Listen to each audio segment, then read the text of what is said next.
I need that sports encyclopedia. U.S. Steve Kim. Got Trent in the cut.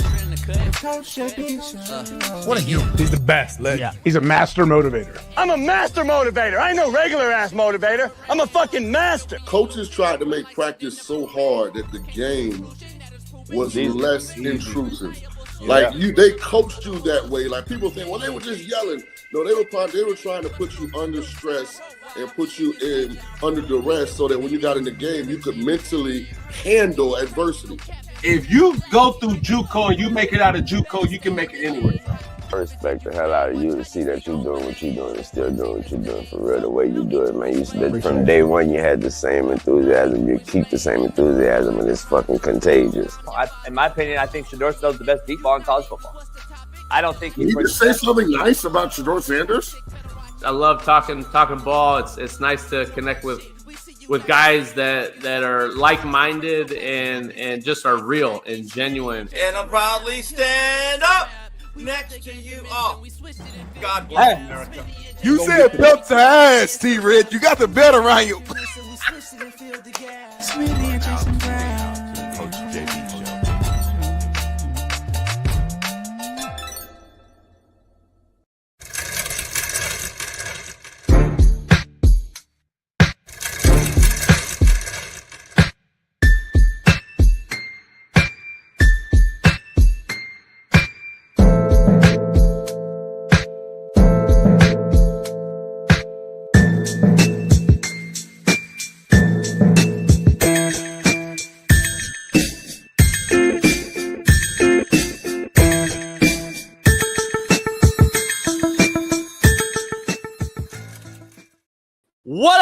What up, man? We are in the building. It is Talk That Talk Tuesday, so talk and I will talk back. We got a loaded show today. Jaguar insider Rick Belaloo will join us right out the gate here in about 30 minutes, so we'll go quickly.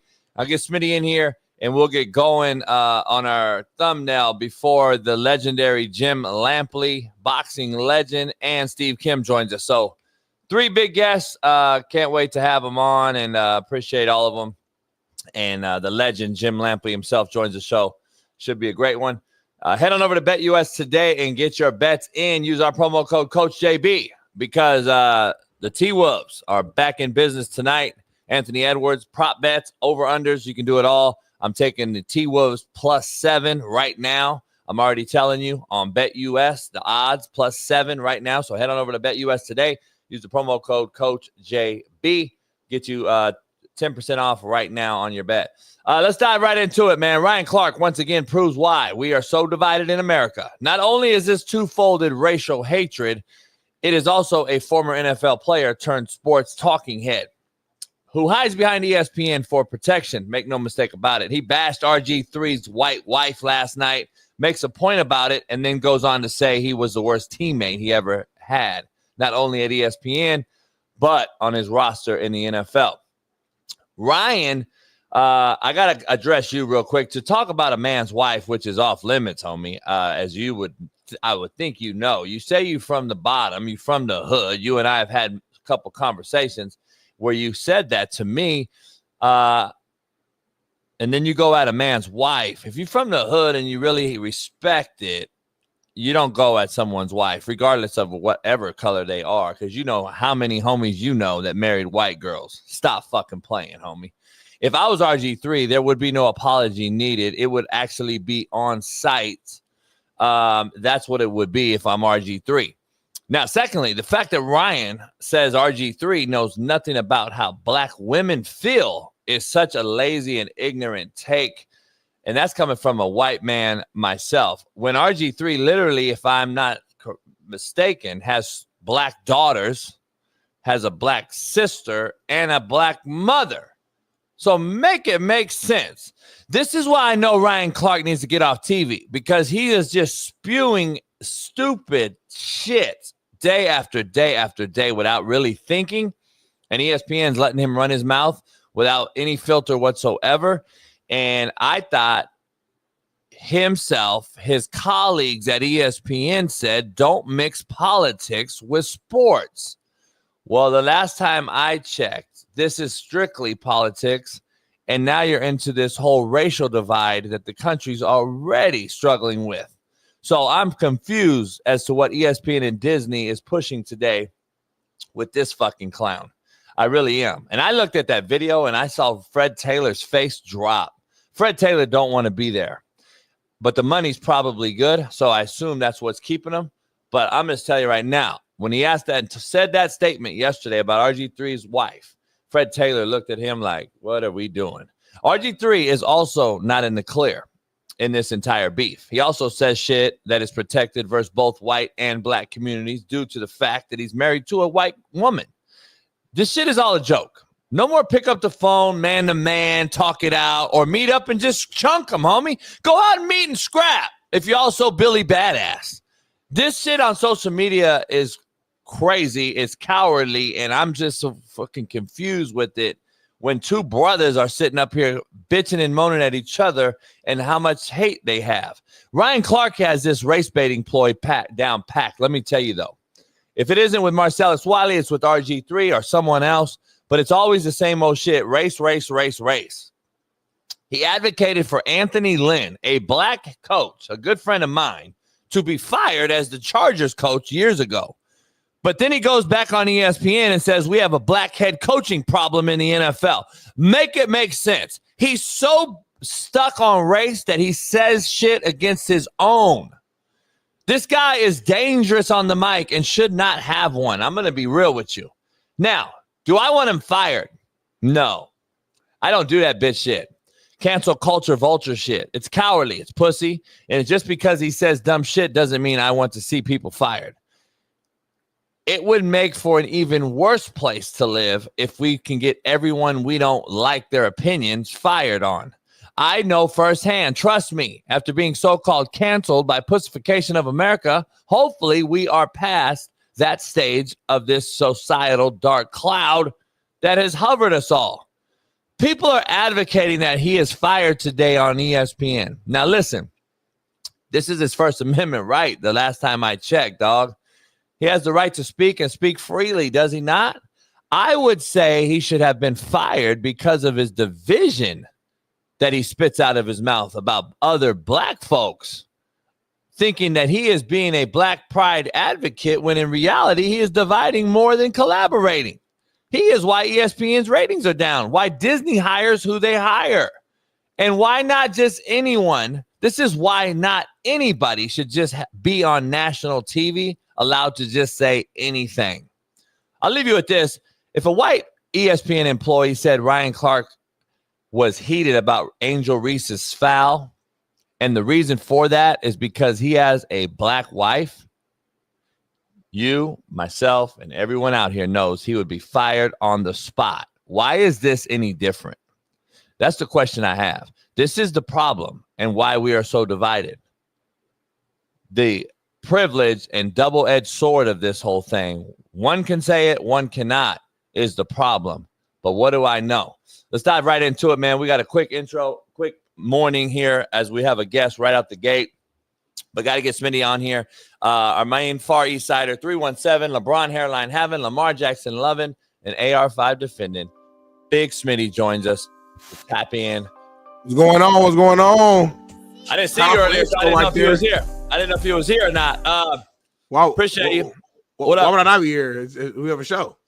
Yeah, but me and Bailey were working like for an hour, and we didn't see you all morning, so I didn't even know you were in here. Yeah, you must have been asleep or something. I'm always here. Unless I tell you before that I can't be there. You know what I'm saying? Like Thursday, I got to work the facility, so I won't be here Thursday.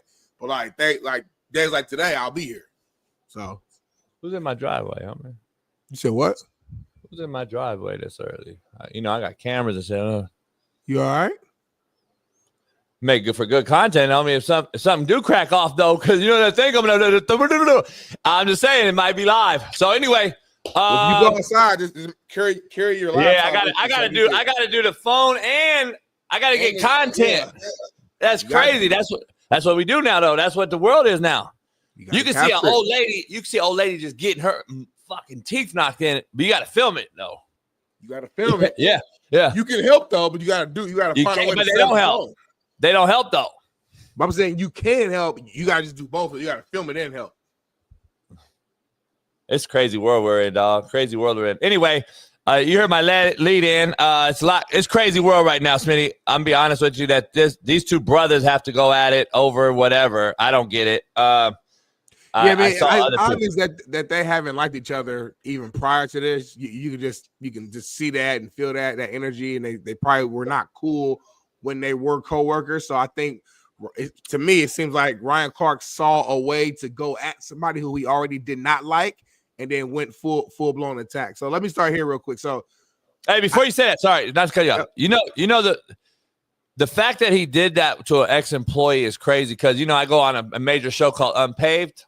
Yeah, major. And with Shaun Salisbury. And look, you know what? He brought this up to me on private text last night. He was like, JB, imagine me going, because he was at ESPN for 15 years. He was like, you imagine me after going at like Chris Berman or fucking like, all my old school employees that I worked with. He goes, it's weird to me. Yeah, he's like, even if we didn't get along and then we never shared or aired our dirty laundry, it's like that's like me going at Stuart Scott, who I worked alongside with forever, who he loves to death. He's like, yeah, it's like me going after somebody like that after I left that place. He goes, now it's so easy because they want to do it. But go ahead. Nah, that's a great point because I wouldn't do that. That's real. That's just divisive to me. It's weird. It's not even just divisive. It's weird. But anyway, my point is, RG3's initial take as far as Angel Reese hating Caitlin Clark. Do I agree with it? No. I think that was a regular basketball play. I said it on this show when we briefly talked about it yesterday. If that play happens on the NBA, it's a non-debate. It's a non-topic. Take foul. Yeah. So take foul. We move on. So do I think RG3 was wrong in saying that? Yes. Do I think he made that just for clickbait? Yes. Stop there. On the flip side, Ryan Clark did the exact same thing, just in his own way. He made his video just for clickbait. He made this video because he knew, to your point, he know when he speaks on race, it pops for him. He knows it every time. So he saw someone that he already probably didn't like. He saw a way in to respond and react to somebody who he already didn't like, and it fit his narrative. So he put it all together. He made the take, and voila, it worked because we're talking about it, and he's viral online, and everybody else is talking about it. And that's what it is. Ryan Clark is 100% wrong, though, to your point, for bringing a wife, for some of the lines he said. I know he said something along the lines of like I had a chance to meet your wife, and I know when we work together, a lot of times like you use her race as like the main reason why you're with her. And I met her, and I like to think she's more than that. What? Like, hold on. No, he said more than her white skin. More than her white skin. So it's like you telling me about my woman. It's like you're trying to flip it. It's like you're trying to tell me that I only value my woman because she's white, but you, some dude who met her one time, sees the value in her more than her husband. It's almost like some like you trying to get my girl. Like, what you on? Like you doing? That's some weird lines right there. Homie, like, it's all weird. Yeah, I'm married, so that's hell no. Don't even bring my shorty up. And we got a video right here. Perfect, baby. Although when RG3 jumps on to the hate train or to the angry train and now follows along with what we saw from Keith Olbermann, what we saw from Dave Portnoy, as they poured on to Angel Reese to make her the villain in Caitlin Clark's heroic or hero story. Right. The one thing we know about RG3 is he's not having conversations at his home about what Black women have to endure in this country. About hey, stop it real quick, please. I'm sorry. That line, and you hit the nail on the head, JB. Does he not have a Black mama? Yeah, I knew you would have to even chime in on that, homie. There's no. He got black babies. He got black daughters. Got black babies, Black mama. I'm sure he got a Black auntie. He got like sister. Black. I think he has a sister. I'm pretty sure he has a Black sister. So you're saying the only way to know about Black women or have conversations is if you have a Black woman at your house? The only way. That shit right there is the problem. That's why I think he just says shit. And look at Fred's face, homie. I don't believe Fred wanted to go down this conversation. Like this is shit. Like I say that you're over there, like you drink the cup on. Yeah. Like I don't think Fred Taylor wanted to even talk about this particular subject. I'm gonna be honest, but go ahead. Yeah, I mean, keep playing it, baby. Go ahead and play the rest. In this country about what young Black women and athletes like Angel Reese have had to deal with being on. Yeah, so that was the rest of that clip, and I think we might have one more coming as well. But I just, me and you agreed damn near on everything on this one, so I know it's not as sexy, but it's just real. It just is what it is. Ryan, RG3 was wrong in his take, in my opinion. I don't think Angel Reese literally hates Caitlin Clark. I think they've been having a rivalry since college. He understands that when they play each other, it's gonna be prime time for the women's side, and people are gonna be paying attention to it. And when they're on the court, and they're gonna compete. I think that's just as simple and plain as what that is. So I do think RG3 is wrong.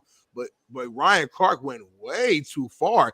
In summation, it wasn't that deep. Like that's really my take. When I wanted to say that real quick to let you keep going. I wanted to say, can you imagine this shit being this deep over a foul in a WNBA basketball game? That's how deep this got, homie. Because we're so racially motivated for some reason now. Whether it's black on black, white on white, white on black, black on white, black on brown, brown on white. It's crazy how everything's the discussion.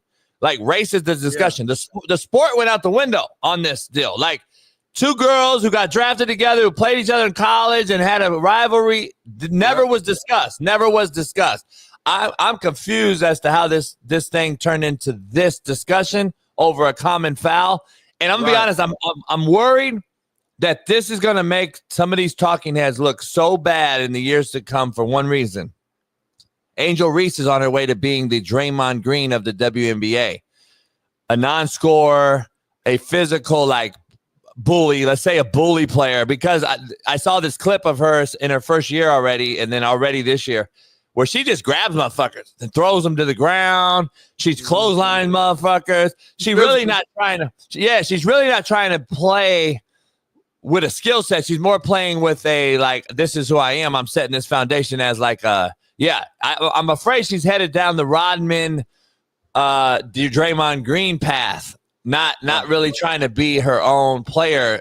I don't believe I think she realizes she's not as skilled as Caitlin Clark or a lot of these WNBA players, and she's like, I got to do something else. I got to have my own niche, and it is what it is. I ain't gonna say it because the intro's too smooth, but I'll say what I think she'll end up doing later. But yeah, go ahead. Yeah, no, I mean, like I said, I think I'm with you on a lot of points. Like I said, I mean, we've argued on the show. Like I'm a fan of both. I'm more of a fan of Caitlin Clark. She plays for the Indiana Fever, and she's a better player. And I loved her, watch her in college. I would come here and defend her all the time. And I'm a black man. You know what I'm saying? So like, it's like, it ain't got nothing to do with, for me, it had nothing to do with race. It has to do with all the talent that I see on the court. So there's another video too, a milk video. I think Ryan Milk Clark and has brought up. Milk and Magnesia is the head. That's our exactly. Milk and Magnesia is the headline, and that's perfect segue because I think Ryan Clark brought up how RG3 would often joke about his woman and milk and all this type of stuff. So let's check it out.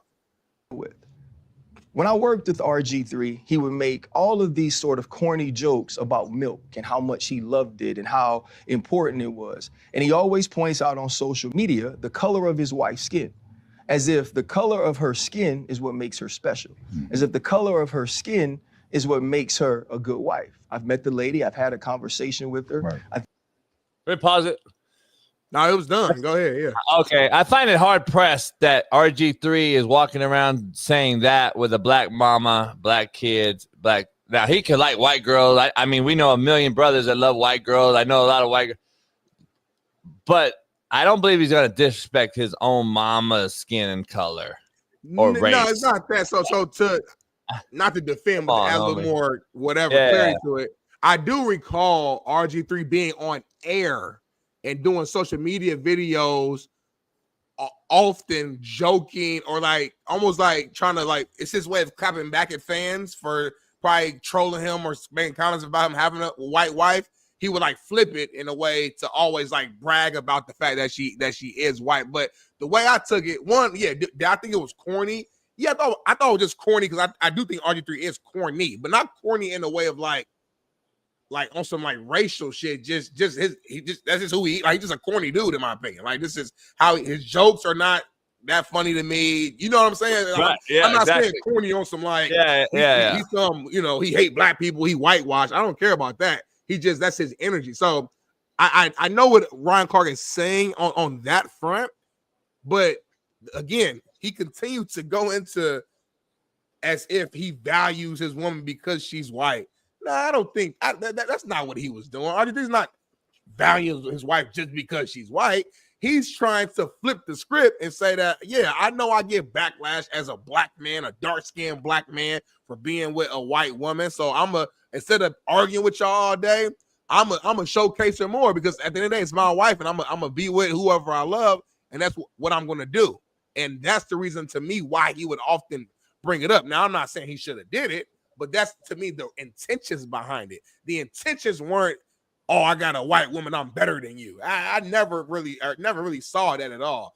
And again, beyond that, and I said this earlier, but I'm gonna say it again.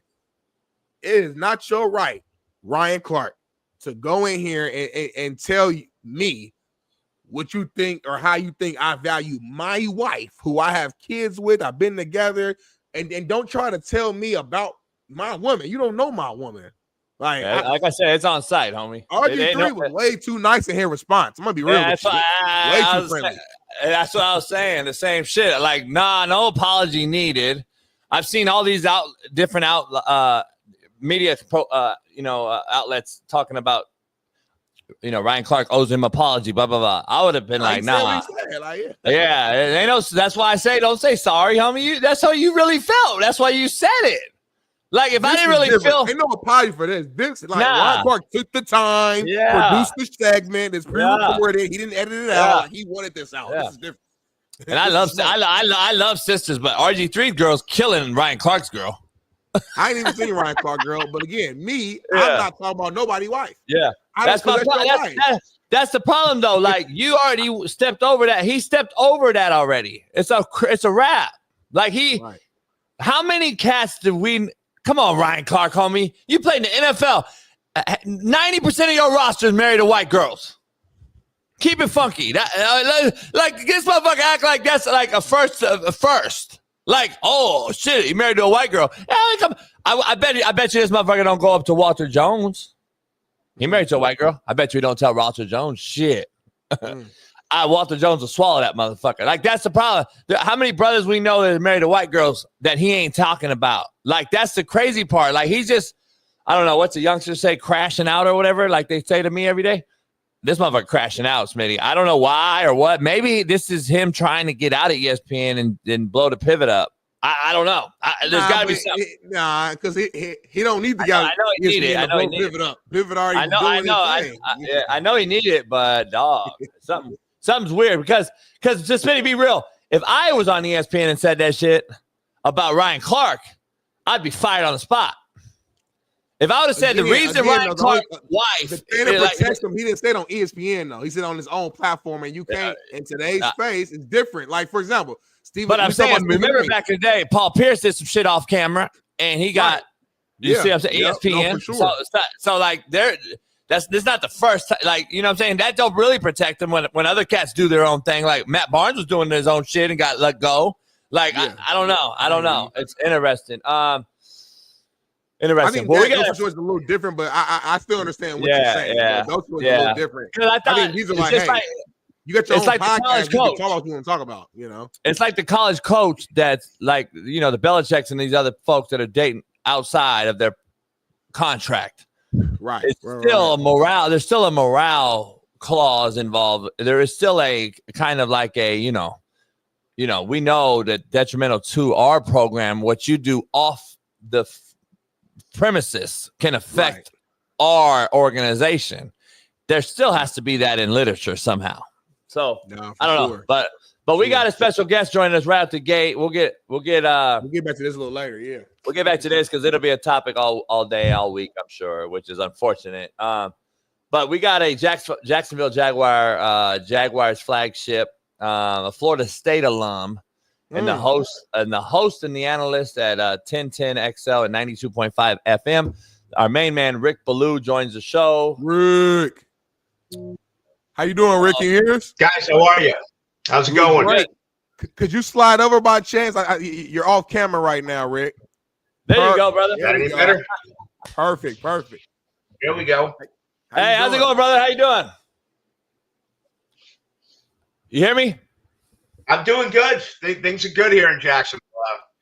Good day yesterday. First time to see the 90-man team, out there working their first OTA. And a week ago Saturday was rookie mini camp as well. So we've had 2 media sessions so far with a brand new organization led by James Gladstone and a good friend of mine, Tony Baselli. I did the Tony Baselli show back from 1996 on and worked with him on the Jaguars radio network. And of course, Liam Cohen coming in. So a lot of changes here in Duval. No question. I got to ask you right at the gate, Tony Baselli being a SoCal guy, USC legend, I think one of the best to ever do it. So I think he's doing a hell of a job there. Let me ask you, are the rumors true? Is Travis Hunter the talk of the town? Is he struggling at wide receiver right now, like everyone's putting out there when they show these clip baits? Is he struggling at that position, or is he not struggling? He's playing both ways, doing his thing, and people are just getting over-exaggerated. No, he's fine. I actually sent out that clip yesterday. It was right in front of me. He dropped the ball that, he should have caught. There's no question about it. But, he's looked real good early on, both in rookie mini camp and then as well yesterday, at wide receiver, catching balls from Trevor Lawrence. I remember a year ago at camp, Brian Thomas Jr., the first 2 days of training camp, he dropped one in the back of the end zone with, a few thousand fans in watching. And then the very next day, he had a drop ball. And then the year prior to that, Calvin Ridley looked like he was ready for the Hall of Fame. He was so good. So, yeah, there was a big drop by Travis Hunter yesterday. But outside of that, I think he's been as advertised. And this kid is so special. I mean, every time he touches the football, legitimately, he has a chance to go the entire way. For sure. Nice. And I mentioned, I remember Jamar Chase, I think, a couple of years ago, too, his rookie year. He came in. People were making a big fuss about him dropping passes in camp and ended up being nothing. Yeah. So is there anybody or anything, I mean, you mentioned being at camp, obviously. Is there anything that stands out, even outside of Travis Hunter? Just, is there any players or any just, even with Liam Cohen and the new coaches, is there just anything that just feels, I guess, different, this year with you just being around? Well, I think it's interesting because, Liam Cohen's really going to stress the screen game. And I think if you look at Trevor Lawrence's career, he's been inconsistent in a lot of his short passing. And they were actually working on his his feet as well, his footwork, which is amazing to me going into his 5th year that you would go back and work on his technique. But they're going to do that. What's evident to me is just how much faster this football team is. If you take Diami Brown, Travis Hunter, Brian Thomas Jr., and the rookie here now, and Bashal Tutin, that's 4 guys that no matter when they touch the football, they have an opportunity to score, every time they get it. So that's different. I'm also seeing, early on, a tremendous amount of movement where you just don't have one guy at one position, one guy in X strictly or a Y strictly or in the slot. They're moving these guys all over the place. So I think it's going to be really complex early on for these guys to learn a totally new scheme. And this is going to be a very in-depth scheme. There's going to be a ton of things that are happening overall with this offense. So, the learning curve is going to take some time because it's going to be a long-winded offensive identity that Liam Cohen is trying to put together. But what sticks out to me more than anything, Thomas Jr. could certainly run a year ago, but you've added 3 more guys now that can run. So this is the most speed that I've seen a Jaguars team have maybe in 31 years. Damn. Hey, let me ask you something real quick, Rick. Where are you at with Trevor's growth? I mean, I know he signed a contract. He's a top 10 paid guy right now. We just saw a big deal yesterday with Purdy signing his deal, and obviously that Purdy deal will probably be top 15 in about 3 years, the way the market is, right? But where is his growth at? I know he takes a lot of heat. I know he won a playoff game in year 2, and then Jacksonville seemed to go up, and then last year they hit a bump again, and now they're in a rebuild mode, it seems like. Is he in rebuild mode? Is he doing anything fundamentally? Or are you hearing anything that he's doing to change the narrative about himself since the contract extension? You know, I didn't think it was a good day for Trevor yesterday. He missed with a lot of passes. He was high with a lot of balls. He threw a couple of interceptions during 11 on 11. He hadn't thrown in 3.5 months. He had the non-shoulder, you know, the left, I should say the left shoulder, non-throwing shoulder surgery. So he hadn't thrown in 3.5 months. So you knew there were going to be some yips. You know, this is a real intriguing story with Trevor Lawrence because he throws a really good deep ball. Where he struggles is with high percentage passes. And that is something that he has got to fix. I mean, there are times where he's got Travis Etienne or Tank Bigsby or whoever it may be, you know, 8 to 10 yards away on a screen, but he'll wind up with a Nolan Ryan fastball. You know, he needs to develop, in my opinion, more consistency as far as his touch. Lay back a little bit on the velocity, you know, find a way to improve that part of your game, which is such an important part of what Liam Cohen wants to bring. But I think it's been unfair for Trevor Lawrence, okay? He was called the generational pick and a can't-miss guy. He's had terrible coaching, terrible in-game play calling coaching, no rushing attack. I think arguably the worst offensive line in pro football. So what did this new organization do? They brought in 6 new offensive linemen. They brought in 2 new running backs. They brought in 2 new wide receivers, and they brought in 2 new tight ends. This is what I've been yelling about forever. Find out if Trevor Lawrence is going to take you to the next level. Do everything you can to improve your offense. And I'll give this organization credit. They've attempted to do that. So now we'll see. The Trevor Lawrence deal, the excuses are going to run out. This is year 5. And, you know, it hasn't been all his fault. But now they're doing other things to try to up his game. And as Liam Cohen said, they're trying to take pressure off him. If you could run the football, that's going to change everything. And I think there's a chance they can run it. But, yeah, he's under the microscope here. Trevor Lawrence needs to up his game. And, you know, honestly, right now, I think it's a flip of the coin as to whether or not it really does happen. Let me ask you something real quick, Smitty. Let me ask you, like, he signed a 5-year, $275 million deal. What? And he's on the clock and all that. But to 2030, I believe. What do you do if he is if this year is another bad year? Like, what does Jacksonville do? Like, how do they get out from under that? Are you gonna trade him? Like, what? How do they get out of that deal, though? No, you don't. You know, you're as an organization, you're set back once again. And you know, here's what I think happened. I don't know that it happened, but this year what I think happened is they interviewed 6 different coaches. I think Liam Cohen's the guy who walked up to Shad Khan and said, "Give me the keys. I want to make Trevor Lawrence, you know, a playoff quarterback. Give me the keys. I'm going to take Trevor Lawrence in this organization to the Super Bowl." I don't think they want a coach come in and say, "Oh, you know, Trevor's 22 and 38 as a starter. He misses a lot. We're going to have to really work with him." I think Cohen convinced the people that we can fix him. That almost feels like this is where this organization is. There's no other option but to fix him. And if it doesn't work, then you start all over again. And look at this division. Indy starting all over again. They don't know if Anthony Richardson's the guy. Tennessee is starting all over again. C.J. Stroud in Houston, a year ago at this time, we thought he was entering top 5 quarterback in the league. Then all of a sudden he had a struggle during his second season. So you guys know this league is based around great quarterback play. And the former regime invested so much money in Trevor Lawrence. It's now part of this regime, a huge part of this regime, to finally fix him and take him to the next level. And again, that's going to be very interesting to see.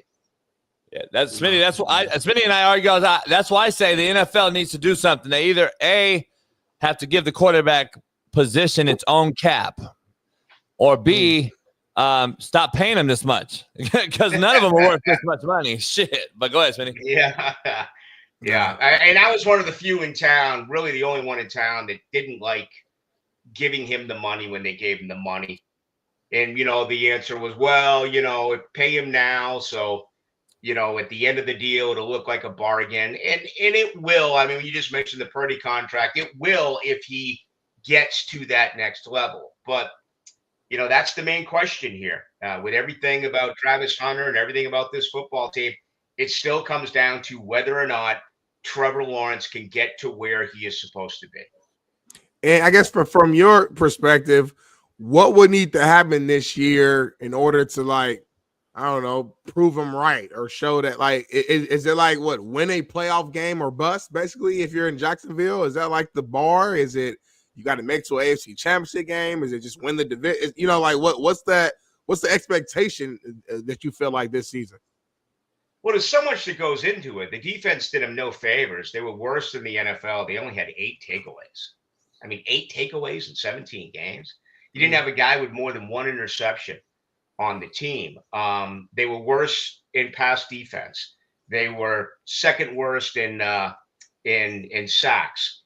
You just go through all their statistical categories, and defensively they were horrible. So hopefully they're better there on defense with a better scheme and some playmaking. I mean, it was very rare to see Jacksonville get the ball after a takeaway at the 50-yard line or on the other side of the football field. I tell you what is a real problem around here, and it's staggering, and it just drives me insane, is that this offense is never ready to play football at 1 o'clock. You go back and you look what they do in the first quarter. They go 3 and out, 3 and out, 3 and out. They average 3.2 points in the first quarter. They are freaking asleep when this game starts offensively. And that is scripted plays that they've put together all week long. Let's huddle up. Let's come up. And they can't move the ball. The only time they move the ball is, I call it the helter-skelter offense, is when they're down by a possession or two and it's no huddle and it's Trevor. Either he's getting the call or he's ignoring it and he's, making audibles at the line of scrimmage and doing some things that way. And we know that defenses then will be on their heels as opposed to being on their toes. But they got to start fast. So as far as winning a playoff game or things like that, yeah, that would be nice. But honestly, what I think this team needs to do is show massive growth offensively. If they lose 36-30, okay, then you're like, all right, we got to work on the defense here in Jacksonville. But at least this offense is showing that they're moving forward and that they're doing things offensively that they haven't been able to do in the first 4 years for Trevor Lawrence. So to me, it's kind of weird because everything is measured with wins and losses. But in my opinion, this year it is. But a big part of that is also, what are they doing offensively? They averaged 18.8 points a game last year. You can't win scoring 18 points in this league. Can they get it up to 21.5, 22, 23 points this season? And if so, I think, they lost 10 games last year by 1 possession. So if you can improve by 5 points offensively, just, you should win more football games. So that's the way I'm going to look at it. It's just noticing an improvement, hopefully a dramatic improvement overall with the offense. And the defense will be better too, just naturally because of that, because there's less plays of them on the field. There's less, you would imagine less turnovers and change of possession for defense. They're getting more rest. So it kind of all works hand to hand, as you know. Yeah, they're tired. I mean, the time of possession always favors the opponent. It never favors Jacksonville. And obviously, if you could run the football, then that's going to move the clock with you. And that's a huge part of what Liam Cohen would like to do. Let me ask you something, Rick, real quick. Did Doug Peterson get the shaft? The reason I asked that is because I think we're so quick to get rid of coaches nowadays. You just mentioned a very, very telling sign that I've been telling coaches for buddies of mine that we talk in the coaching circle. 10 games by 1 possession. That tells me that something's on the way, either A, upwards, because they were a playoff team. He did win a playoff game there. He won a Super Bowl with a backup quarterback in Philly. I think the guy knows what he was doing. I think he got fucked. That's me. Now, I don't know. Maybe I'm wrong, but I see it. Not only him, but a lot of coaches. Like, is this a year, though, that their 10-game 1 possessions are wins now? We'll never know. See what I'm saying? No. Like, I think we're so quick to get rid of guys when they're that close. But go ahead. Well, I tell you what hurt Doug Peterson is he was loyal to a fault. He never should have allowed Press Taylor to call plays. Doug Peterson called plays in year one, and that ended up being, their best season. I think Doug Peterson's a good coach. The mistake he made was allowing Press Taylor to consistently call the plays, and everyone knew it and everyone talked about it, but he remained loyal. There was a lot of problems with this organization. No one got along with Trent Baalke. Doug Peterson didn't get along with Trent Baalke. Ryan Nielsen, the defensive coordinator from a year ago, was one of the biggest misses that this organization has ever had. During his press conference, you thought that this was going to be Vic Fangio. You thought that this was going to be Bill Belichick when he was running the Giants under Bill Parcells. And he ended up having hockey shifts. I remember the first preseason game. They played 3 nickels on the first drive. And you're literally seeing 5 guys come off the field and I'm like, what? And I asked Doug Peterson at the press conference after, I'm like, have you ever seen anything like that before? And that became a huge talking point here. Too much rotation. So it was a really bad year, but it felt like Peterson checked out. It did. After Trevor got hurt, it wasn't a good look for him not to be there checking on his quarterback. He kind of had his arms folded, and I thought the team didn't do enough. I would have had 15-yard penalties all over the place and guys, getting ejected. That's your quarterback laying concussed on the grass. I thought that was a bad look for Doug Peterson. At the press conference, he got on Jerry and Jones for retaliating and said, I'm going to have to talk with him. Well, and if you guys remember this story, you go to Houston, you look at Nick Cesario and what have you, they were clearly 100% wrong. Trevor had gotten down in plenty of time, yet they went overboard to defend their player and defend their team, which to me was so noble, where the exact opposite here happened here in Jacksonville. So I'm really surprised it didn't work. I still think Doug Peterson's a really good coach, but his biggest mistake was relying way too much on Press Taylor. And again, he was totally in disagreement with Trent Baalke. Their second-round pick last year, Mason Smith, missed 6 games. Okay, 3, he was a healthy scratch. You don't healthy scratch a second-round pick unless you're trying to send a message that he thought it was the wrong pick. So, yeah, it just didn't end up well here for Peterson. But I'll say this. I like him, and I'm surprised, and I'm almost disappointed. I'm sure if he could go all over again and do it, he would have elected to call plays. Yeah, for sure. And sometimes it's not about you being a bad coach. It's about you just needing some new energy in the locker room, just a new direction, just to bring something for those players and that community to be excited about. You know what I'm saying? And to your point, Right. Doug Peterson's a Super Bowl winning coach. He's experienced, so we know he's a good coach, but maybe he's not the right coach for that team for whatever reason. So I get that. Yeah.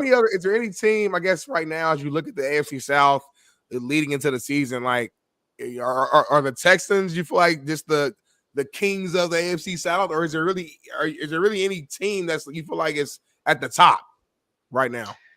Well, again, it's the good news for Jacksonville is that it's a very dysfunctional division. It is. I mean, this division has problems. I'm a top to Colts bottom. fan. I'm from Indianapolis, so trust me, I got you.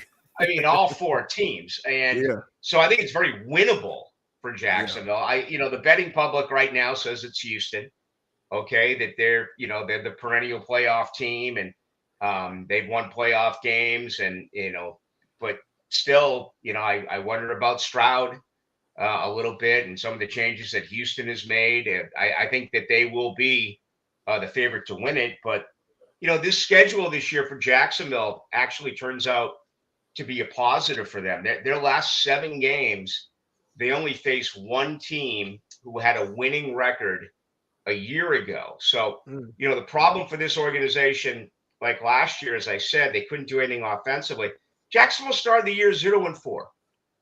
I mean, what do you think that says to your fan base when you can't even get excited in the month of September? And not only could they not get excited in the month of September about winning a game, they couldn't get excited about taking a freaking lead. Okay, having to be 12 minutes to go in the first quarter, but you're up 3-0, or you're up 7-0, so the fans can sit. I mean, it was just down as far as you could possibly imagine from the time the toe met leather. So if they turn that around a little bit, and as I always talk about on my show, feel free to show up at 1 o'clock on offense and pick up a first down. I'm not asking for a touchdown. Okay. Right. How about a first down instead of a 3 and out and a punt?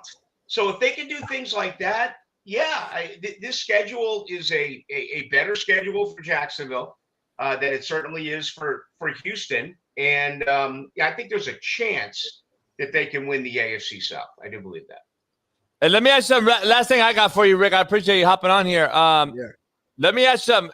So give me some insight on this Travis Hunter deal. How percentage-wise, just or play-wise, let's just say there's 75 plays ran in a game. What is the realistic chances that he's half split down the middle, or is he going to be heavy offense, or is he going to be more heavy on defense? Is there a consensus yet, I guess, on what he plays more of, or where you at with that?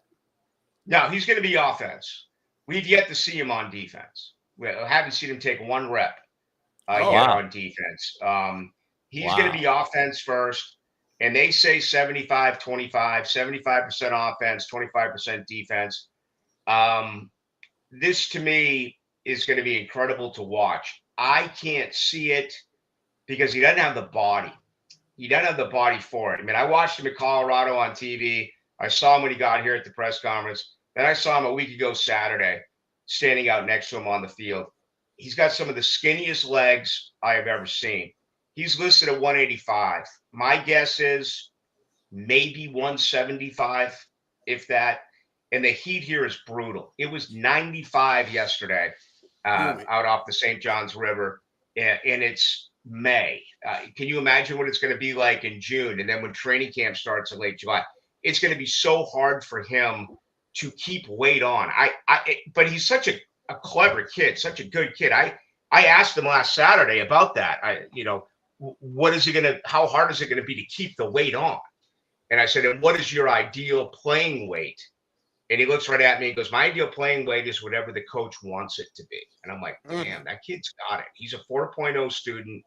He's so infectious. You see him, he's dancing around in between reps. I mean, he's got it. One of the identities of this new regime is, quote unquote, do you love football?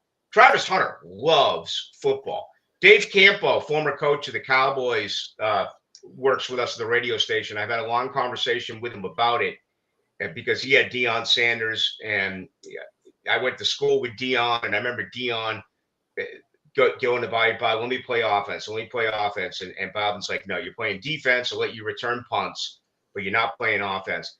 I just think it's too much with so much talent in this league.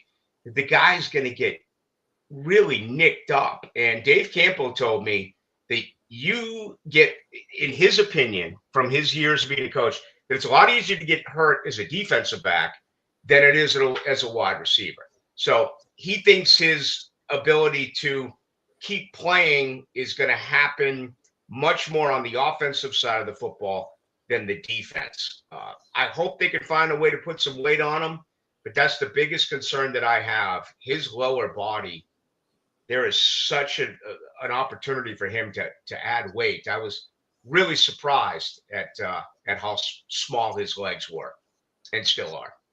No doubt. Man, we can't thank you enough, Rick, with the insight on the Jags and all things training camp. And I know OTAs and everything. It's going to be an exciting time. So look forward to seeing you call that stuff. And hopefully we can see this Travis Hunter kid prove everybody wrong, including myself. I'm one of the ones that are doubting it. So we'll see. Appreciate you joining us, brother. Yeah, all right, guys. All right, brother. Great day. You too. You as well. Rick Belaloo, man. Clap it up. Jacksonville Jaguar. That made D Jones' day. Talking Jags. We don't talk Jags a lot on this show. I know. But we did. So. That's what some of these kids are doing, though, right? Travis Hunter in Jacksonville. You got Shedeur Sanders signing a contract, I believe, yesterday in Cleveland. But let's get to the quote of the day, Smitty, real quick. Brought to you by BetUS. Smitty, man, I hope it's good. I hope it's good. Be who you want to be, not what others want to see. Okay. All right. I like the delivery. Rate that. I like the delivery. I like the positivity behind it. Be who you want to be, not what others want to see. Basically, what he's saying is like, do you? You know, as a woman used to say when I was growing up, do you, boo? Like, be who you want to be.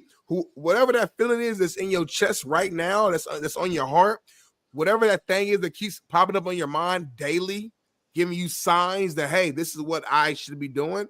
Go do it. Don't worry about what Jason says, what Darnell says, Big Smitty says, or JB says. None of them. Do you? I love it.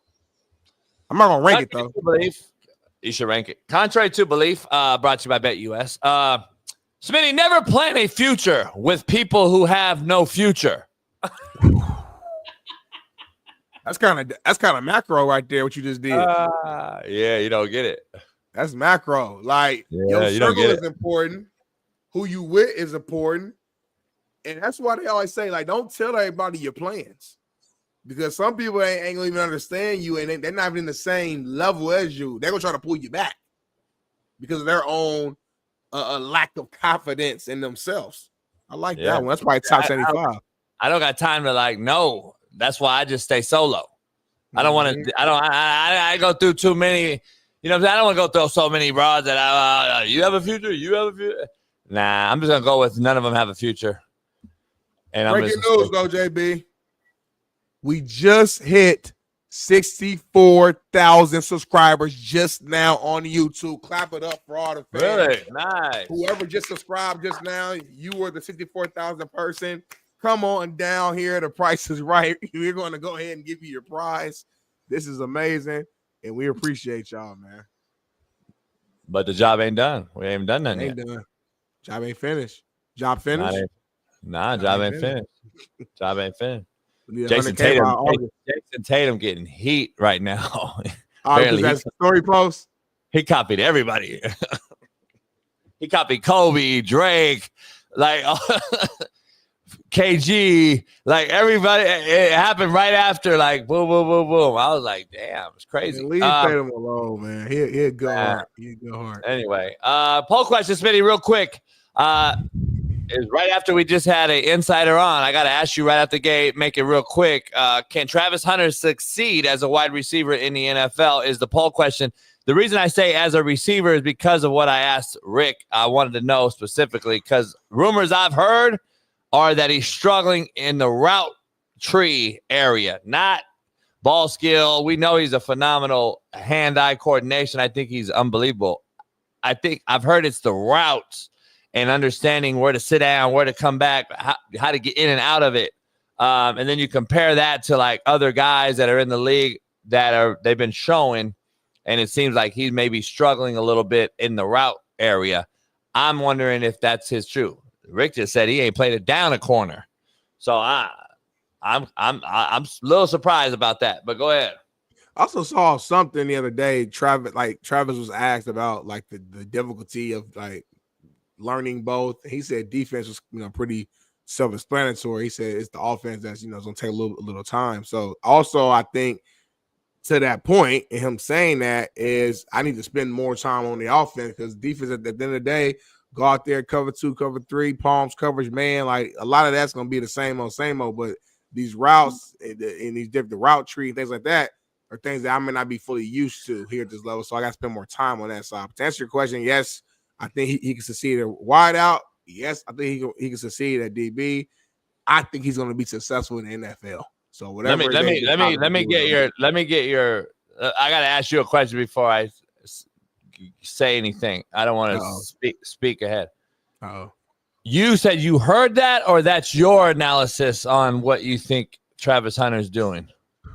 I saw that somewhere online. I don't want to. Maybe we can try to find it online. I saw last week on Twitter. I don't know if it was an article or a video clip. Maybe I could try to find it, but I know I saw it.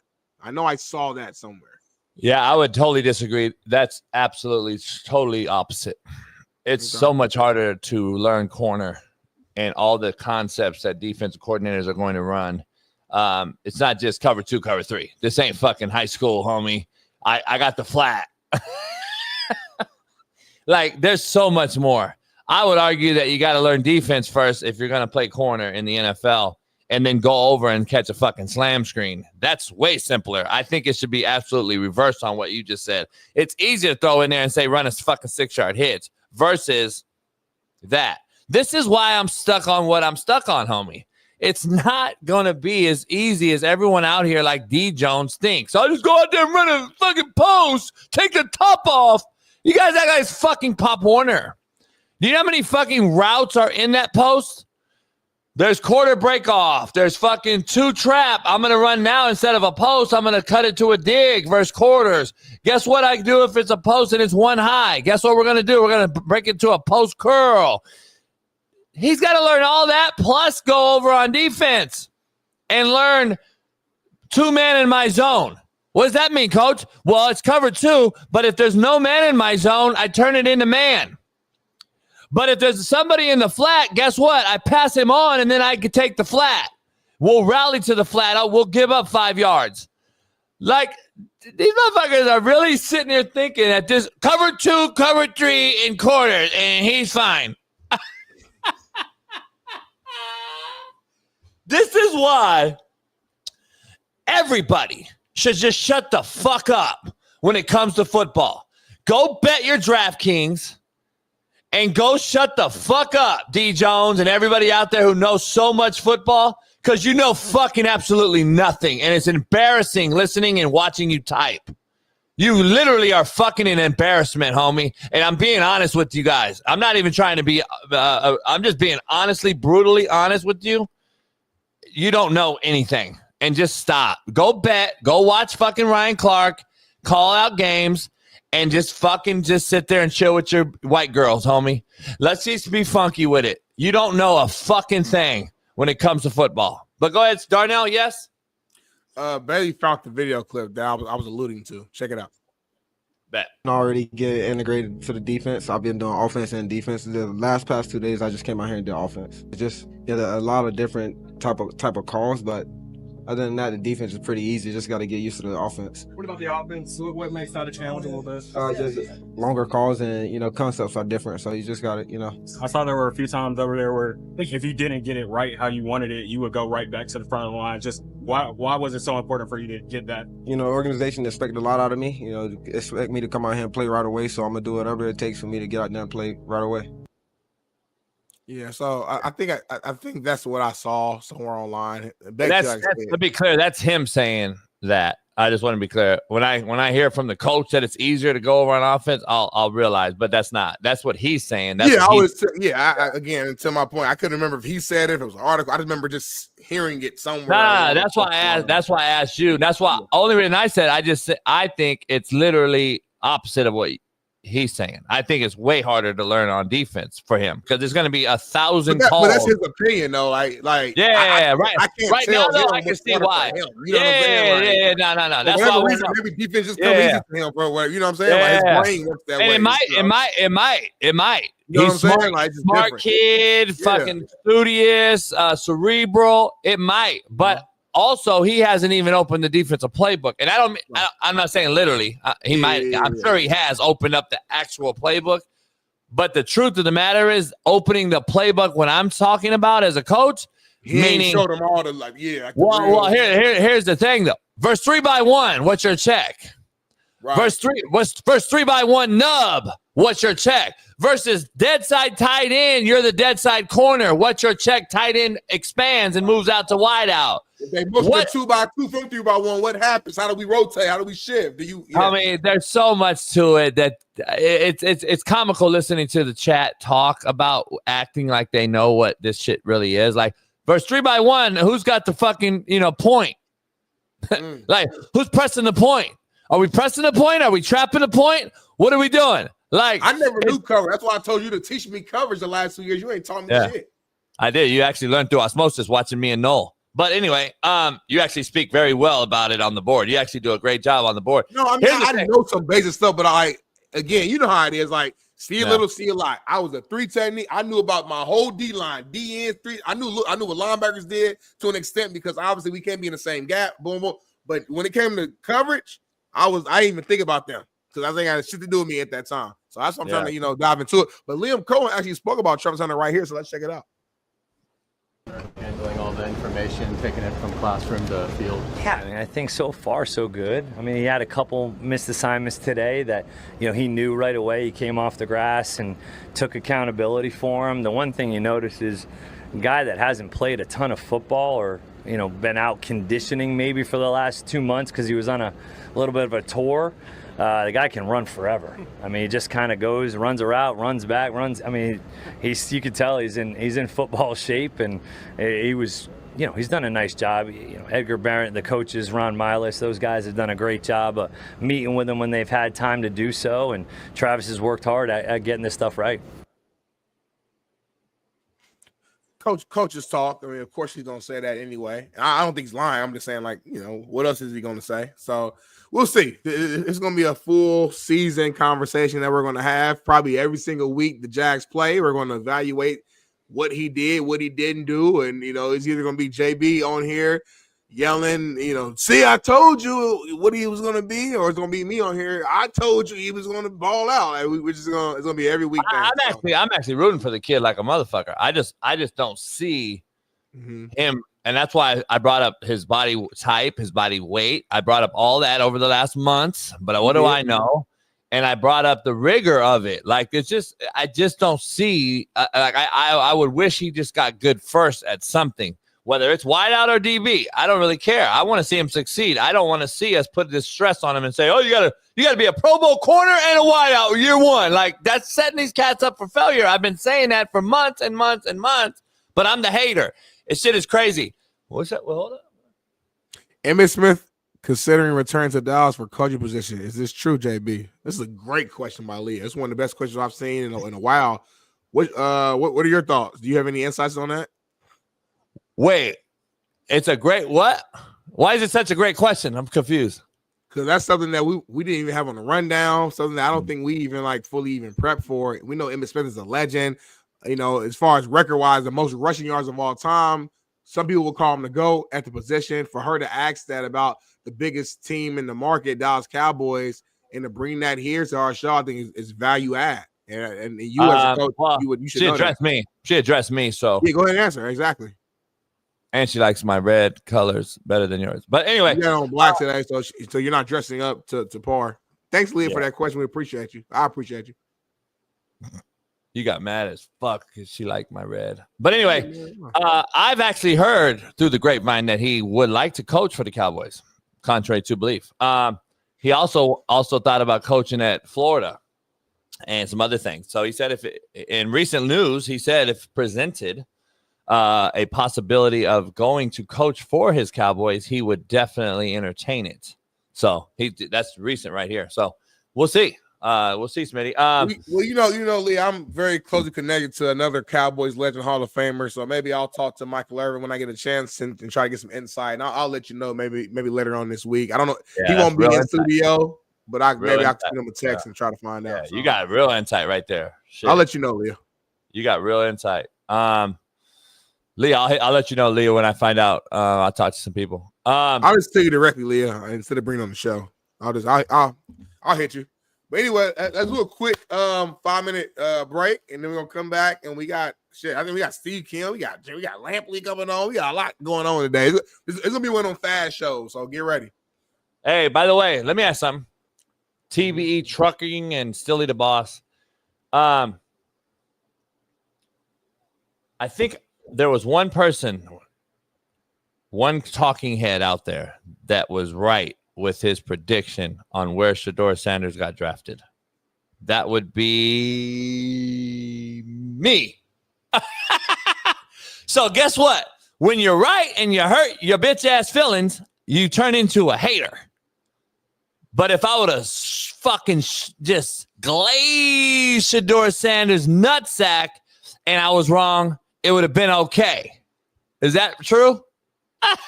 Is that how you bitch-made motherfuckers work at your bitch-ass house, homie? You a bitch, Silly the Boss. TBE Trucking. You both bitch-made. Shut the fuck up. Eat a dick up. And enjoy that 5th-round draft pick, motherfuckers. We'll be back in 5 minutes, bitch.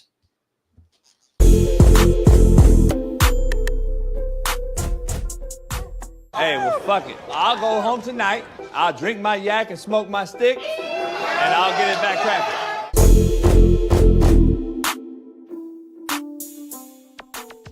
McCain, Philadelphia 76er, young rookie star who had a pretty solid year until he got hurt, is opening up his own nail line. I think there's a video we can check out. I am so excited to announce something I've been. Hold on, homie. This really happened. I was fucking with you. Oh no, it's a real. Oh no, it's a real thing. Oh, hold on. I don't. No bullshit. Are you playing around right now?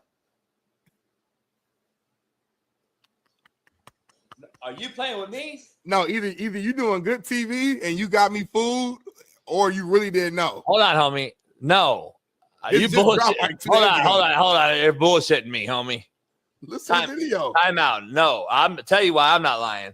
Last year when Shaun King came on, this kid came on and he did like a nail promo. Yeah. He did like a thing in his fucking kitchen or something. But he just 48 hours ago, maybe even less, said he was releasing a new nail line. So when you make that line during your rant with Caleb Williams, I thought you had saw this. I can't make this. No, I did not see this. Like on the Bible, like no bull, like no BS. On everything I love, I never knew this. I thought this was old news. I just was brought up something that he did last year. I didn't know he really coming out with a fucking line. Show me, man. Working on for a very long time now. Went to the lab and I actually created these. My own nail polish collection with Sally Hansen. It's crazy to even think that when I first started painting my nails that I'd be here with my own collection with colors that I made. Let's get into the colors and let me show you everything that I created. Obviously with the help of the Sally Hansen scientists. This collection is called MVP. Hold on, homies. Pause.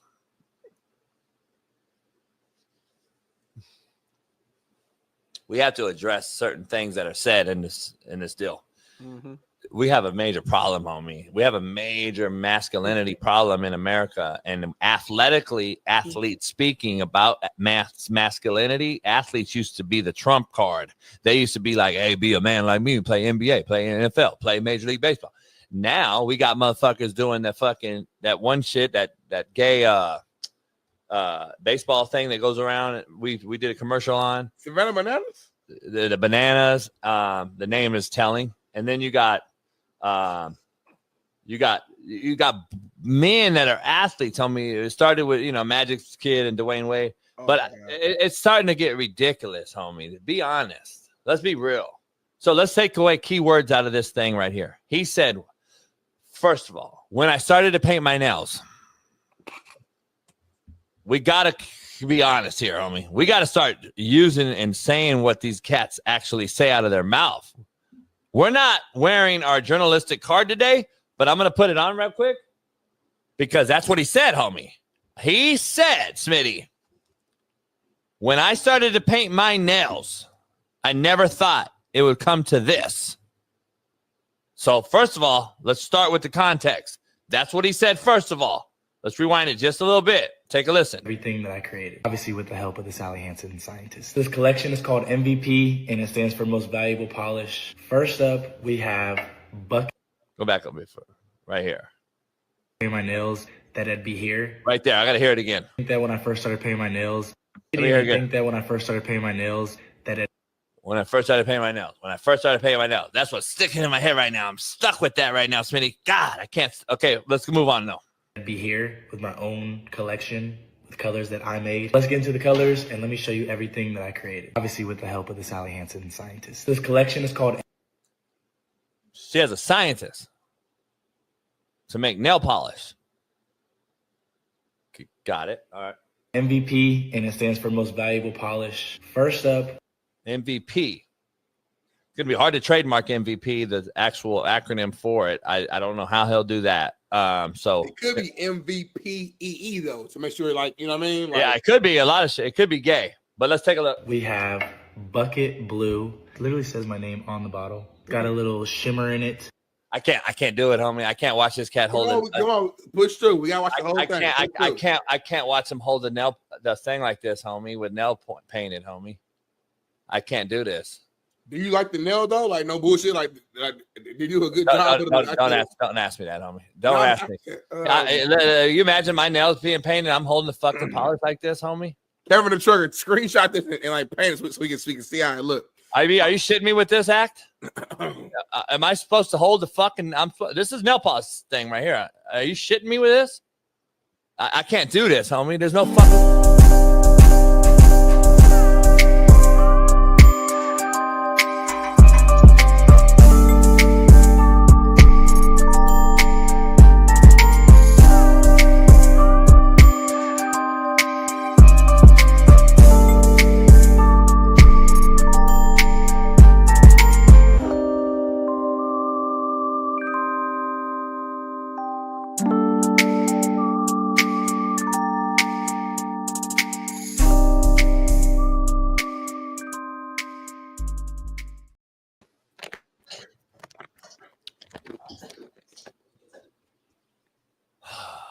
Well, anyway,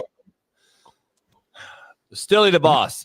Dog, you got to shut the fuck up. I'll smack the fucking shit out of you in person, bitch. Roll up any day. I'll drop my address. You motherfuckers are fucking you. Keep thinking I'm an actor. Homie, you motherfuckers are the biggest pussies in America. You're the reason why our boys are so fucked up. You know why you don't ever see me with a bitch? Because they're filming me. You dumb fuck. Are you that fucking stupid, homie? Now keep glazing on Smitty's nuts and everybody else that we come in. But shut the fuck up, because you will get the fuck smacked out of you, homie, in person. That's on everything. Shut the fuck up. Or come find out, motherfucker. I ain't hiding. I ain't hard to find. I ain't hard to find, motherfucker. You act like I'm so hard to find. You so Billy Badass, homie. Come find me. I'm so confused on you pussies out here talking on chats, homie. Shut the fuck up. You're the reason why our boys are painting our nails, pussy. But anyway. We should set up like a boxing thing where me and you fight all the haters from both sides. Like I'll fight my haters, you fight your haters, just 30 seconds each person. You know what's funny is Stilly the boss has no respect. I'm not rattled at all. I'm actually giving you clout. I'm giving you time. I got time today. You know what I'll say? I got time today. Keep thinking I'm old, though. 49. My dad was whipping motherfucking 25-year-old's ass at the bar at 57. I think I'm probably going to be, and that was, he had cancer. Keep testing him, motherfucker. Yeah? Motherfucker, it's funny as hell, homie. I would grab Silly the Boss by the neck and I would drag his bitch ass around the park. Well, we'll dive back to that a little later, JB. We got a special guest here that you got to introduce the right way. I got to introduce every guest. Why? It's the Coach JB show with Big Smitty. Anyway, we got a legend on, our main man, the Korean Cosell himself. The Korean Cosell himself. The co-host of Whitlock's Fearless and the 3 knockdown rule with Mario Lopez. Our main man, Korean Cosell, Steve Kim, joins us. Steve, what up, brother? Happy Tuesday. Gentlemen, I was listening earlier about the knowledge of football, what JB was saying, and I've seen JB on the board. I'm just going to leave it like this. Most of you people that think you know football, you could not go on a whiteboard and with the black marker, you might be able to draw up an I formation. You might be able to diagram a cover 2, maybe a cover 3. But when we start going into more than just the arithmetic and we start getting into multiplications and then calculus, you guys would be more lost than a Korean driver without MapQuest. That is the truth. Specific. And it reminds me of a story. John Madden had just gotten into coaching at JUCO. He tells a famous story that I thought I knew everything about football. I was this hotshot, cocky young kid. Went up to a coaching clinic, and I think it might have been in Lake Tahoe or Reno. And he said, here I come in thinking, all right, Lombardi, he's a great coach, but what's he really going to teach me? Because I sit in the back row thinking I'm the best guy there. He said John Madden, over 2 4-hour sessions, one before lunch and one after, broke down the power sweep on one play. The way he broke it down, he made it simple, but then he explained the complexities of it. And John Madden was in awe. He said, holy shit, I literally know nothing about football. It completely humbled John Madden. John Madden was actually in awe how supposedly this simple power sweep was actually very complex, because I've actually done some studies on this play. I've watched some of the Lombardi coaching videos based on the alignment and the front and the way it's attacked, the way you attack the second level, whether you hook block, whether you get to the third level. It's an incredibly simple play that is very difficult to defend because you're reading on the fly. And Madden said, I learned one thing that day. I don't know shit.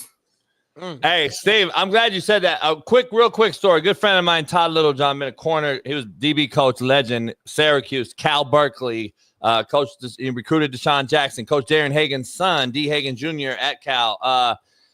He's been at UCLA, USC, Arizona Cardinals, Tampa Bay Bucks. He's been everywhere. He was just recently the head coach at Bakersfield Community College. But anyway, he gets an interview by his best friend in the whole world. His name was Ron English, a Mount Sac JUCO guy right here. Good coordinator. Good friend of mine. Yeah, been everywhere. Michigan, right? Ron English, Michigan, Louisville, Bears. He's been all over. But anyway, he was the DC for Lloyd Carr at this time at Michigan, and gets my boy Littlejohn a DB job interview, just the interview. And Lloyd Carr is the head coach, and he's like, look, man, the job is yours. I'm interviewing you. These are best friends, Smitty. I'm interviewing you. Just don't fuck it up, right? Right. He didn't get the job. Long story short, this is why. He goes in, they're talking about basic shit. Ron English is giving him probably a little bit of a, light interview just to get through the job. And he said that the curtains open up. Real slow, these curtains. And Lloyd Carr sitting like this, homie. He was like this the whole time, legs crossed. And Littlejohn starts fucking sweating. He knew that he listened to the whole fucking 2-hour interview. And then he asked one question. He goes, draw up quarters versus 21 power. So Littlejohn gets on the board and was like, from the defensive perspective, he's like, all right, he only draws up the corner side, the side he coaches. And Lloyd was like, no. The whole defense against the whole offense. I need to know who the backside fitter is, B gap to the field. I need to know who the fucking strong side fitter is to the 3-tech side when they're in 21 over. Blah, blah, blah. Todd and he's a great coach, but had no answer, homie. Had no fucking answer. Because, you know what's funny? The famous Lombardi book is called Run to Daylight. I read it about a year and a half ago. It's about a week in the life of Vince Lombardi before a game. He had a famous quote, this game is a game for madmen. Madmen, I tell you. But the forward of the book, because I got a newer copy, was written by John Madden. He told a story. So Madden becomes an NFL head coach years later. And I believe at this point, Lombardi was with the Redskins maybe that one season. So they're at the coaches or owners meeting, and they're going over new pass set rules, how you could pass block. And Lombardi said something, and Madden blurts out, no, the rules have changed. Offensive linemen can now extend their arms. This is the way we do it. And he was really bold about it. And Madden said, as soon as I sat down, I said, holy shit, I was really disrespectful. He goes, God, I shouldn't have spoken that way to Lombardi. So the meeting ends. And he's about to go over to, apologize to Lombardi. Lombardi comes right over to him and says, hey, Madden, I really appreciate what you told me. I learned something. That was good. He goes, I'm going right back. We are implementing that. He goes, hey, us old guys got to learn something too. Madden had an incredible respect for Lombardi. He said Lombardi could have won 50 years before his time. He could win 50 years ahead of his time. I think he thinks he's probably the greatest coach who ever lived. But again, most people don't know shit about football. The difference with me is I admit it. You got to know what you don't know, people. Yeah, they don't. It's unfortunate. It's actually embarrassing and comical, but go ahead, Smitty. I played it for years, Steven. I just admit before you came on the show, I said, JB, when it comes to coverages, I'm ignorant when it comes to that because I didn't have to focus on it. It wasn't my thing I had to pay attention to, and I played the game. So, by the way, guys, I'll say this again. Travis Hunter, I would put him at DB. I would make him a rover. I'm just telling you, I would let him be a rover back. His ability to see the ball, to be able to cover space and anticipate, he would be a guy that gets 7 or 8 interceptions every. Now, he'd give up some plays on double moves. He'd guess a little bit. But his ability to play zone and to react, he's a lot. I think he's a lot like Asante Samuel. I'll repeat myself. There it is. You heard the insider we just had on, I assume. That's the thing I've been saying for months. I said, I just don't see how he contains or maintains weight. I don't see how he plays both ways. And I totally disagree with what he said about it's easy to come over on defense. It might be easy for him just to trigger and see ball, hit ball right now. Right. But once he learns that playbook and understand everything, it has to go into it. 2x2 motion, 3x1 back to 2x2. What's his checks? What's he got to do? He's going to be overwhelmed. And then on offense, see, I would think on offense, hey, let's run him. Let's run a hitch and go with the motherfucker in the red zone. And you know what I'm saying? Like that's not hard football. That's backyard shit on offense. Hey, we're gonna run. And then during the week, though, if you're smart, I've done this a long time. You take your special guy. You take your special guy, though, and you prep the plays you're going to possibly run with them during the week on that side of the ball. So on offense, we got slam screen for you this week. We got hitch and go. We got slant. We got sluggo. And these are the things. We got bubble screen. These are the things you work all week. So it's not we're not going to come in here and run fucking 2-1-2-4-8-6 route tree. Like, come on, man. Talks about prime time being able to play both ways, which he did in '96, because that's the year Michael Irvin had some issues. But anyway, people have to understand that was Deion Sanders' 7th year in the league. Right. He had mastered cornerback. He was clearly the best cover corner in the league, him and Rod Woodson. So my belief is before you master everything, you got to master one thing. No one says he needs to be an all-pro on both sides of the ball. Yeah, that's Why not my work thing. your way into it? I've been saying that, man. I think we're setting him up that's for what failure. it sounds like, though, right? I mean, our guy just came on and said he's been straight offense during minicamp, so he hasn't even took a rabbit defense. So it's like, all right, maybe they're trying to master the offensive side for now and then play it by ear. So we'll see. Hey, Steve, before we dive into the rundown, I just want to get your take real quick on this whole Ryan Clark RG3 thing. What's your initial take? I know Whitlock and you will probably go in on it today. What's your take on this?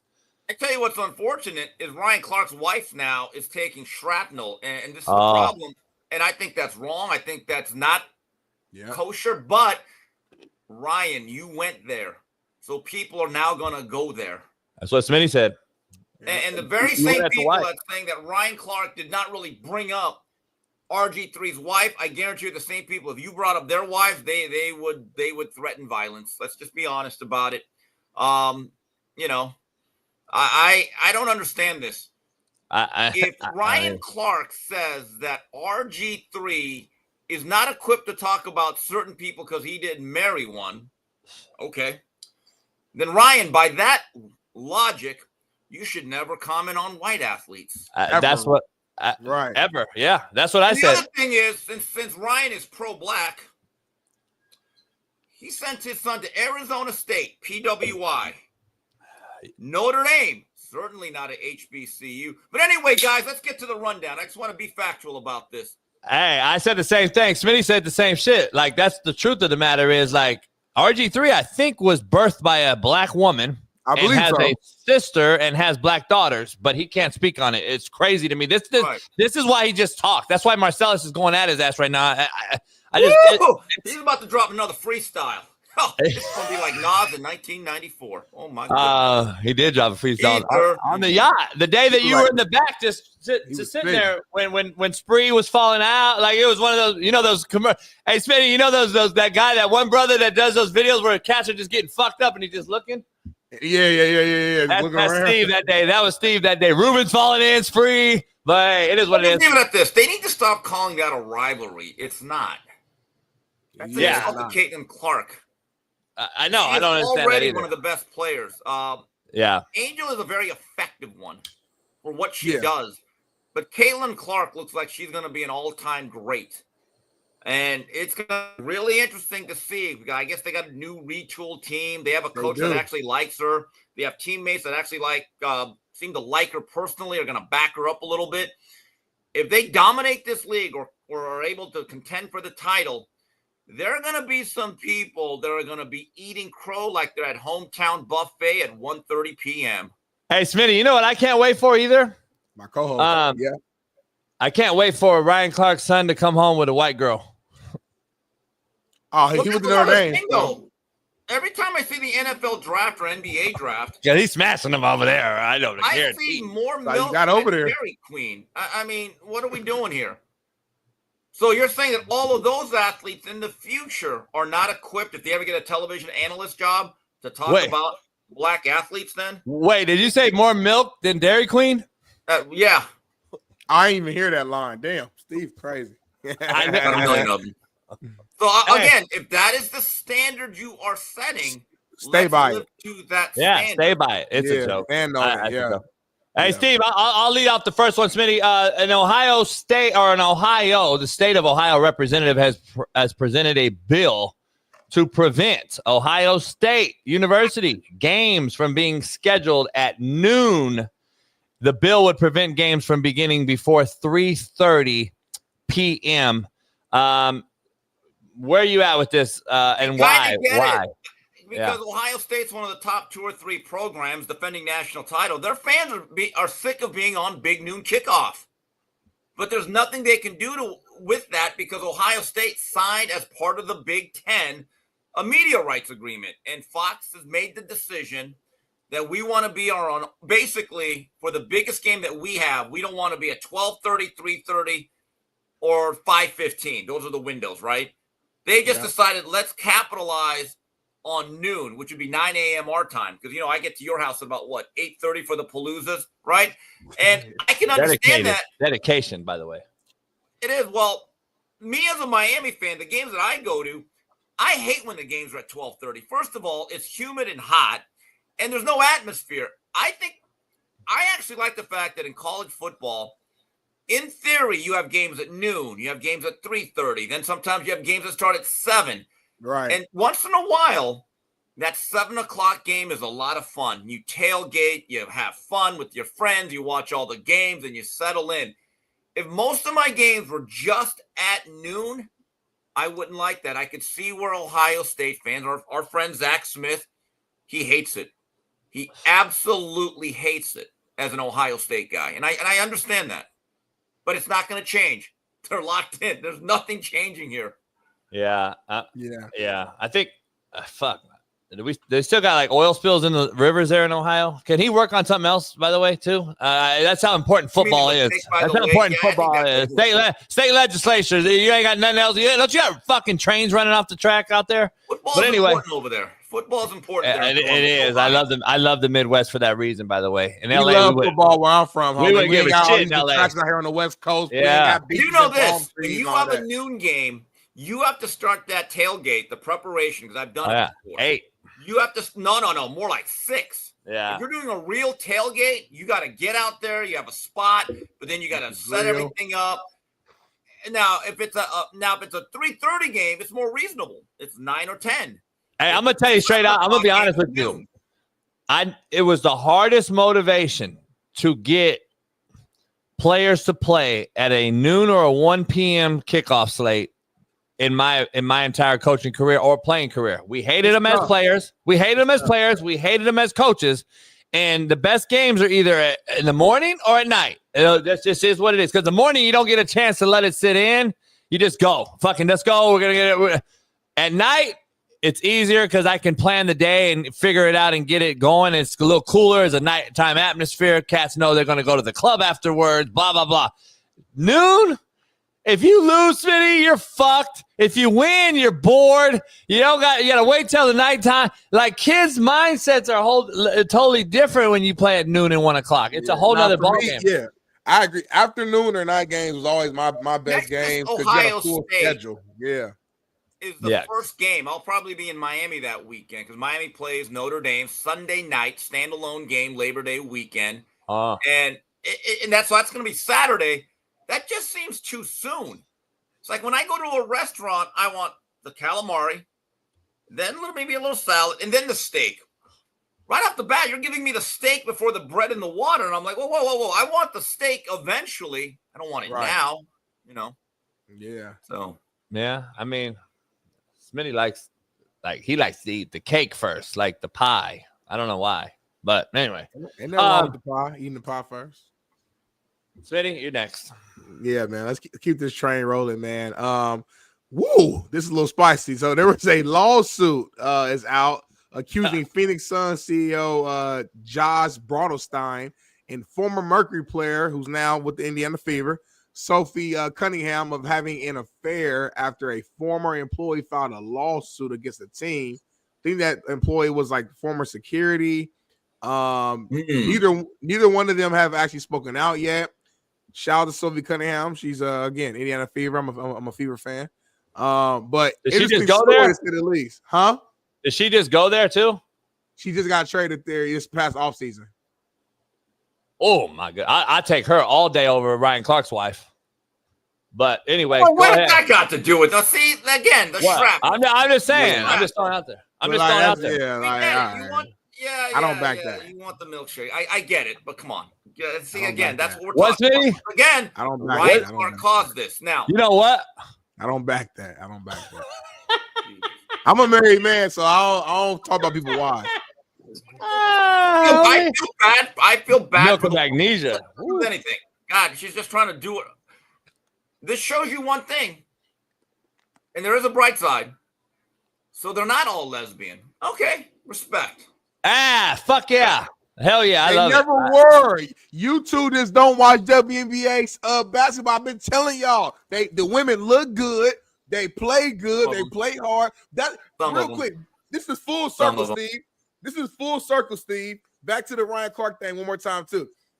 I said this earlier. This whole thing is not even a big deal. We made something that if this happened on the NBA side, would have been a regular old take foul. We're not. It's a non-debate, non-conversation. But since it happened on the women's side, they created this huge conversation. Have to deal over a foul. Literally. You got to, Smitty. You got to. Because we're not used to watching the women's side, and we don't understand it. You know why you have to? You know why you have to? Why, Jason? Because they don't dunk. They can't dunk on a fast break. It's fucking horrible to watch. The sport is a fucking joke. Nobody watches it at all. So you got to make up fucking race baiting narratives and shit to get something going. Because, what's her name? And here, I'll say it now that the lead-in was over. Smitty and I were having a real conversation. But I can see, Smitty, Steve, I said that I think Reese is on her way to being the Draymond Green, unfortunately, of the WNBA. She's going to be that bully player. We've seen her just dragging guys down, all this other shit. Why is that unfortunately?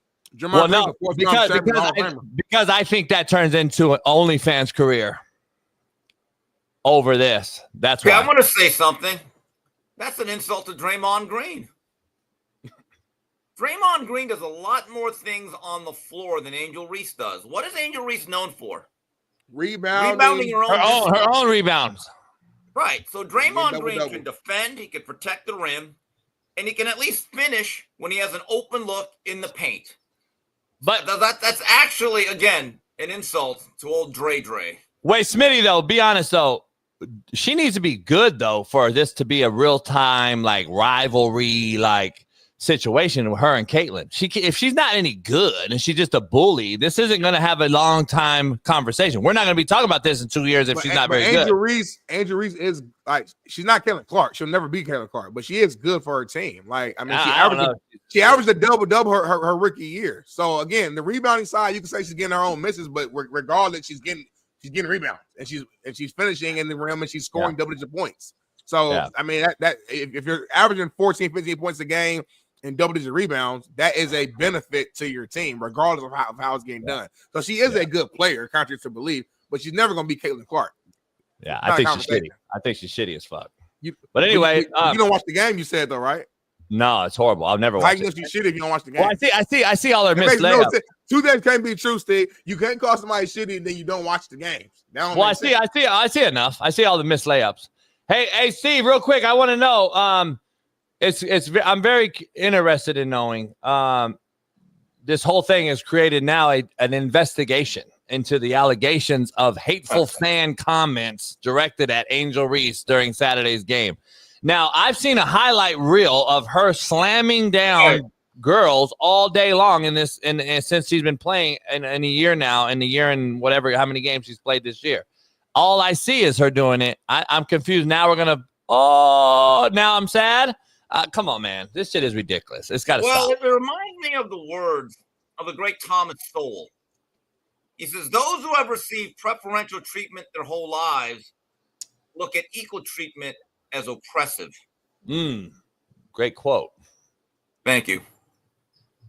I might use Thomas Sowell. I'm going to use it tomorrow for the quote of the day. I'm going to call you out on Smitty, it. you're on, Smitty. What we got next? 1992, David Stern. Oh, yeah. Interesting. I'm interested. Oh, yeah. We got a video for this. 1992. Just play the video. Talking about how they thought the NBA draft was rigged, and here comes Cooper Flag. So the league is in a good place. I said it was rigged.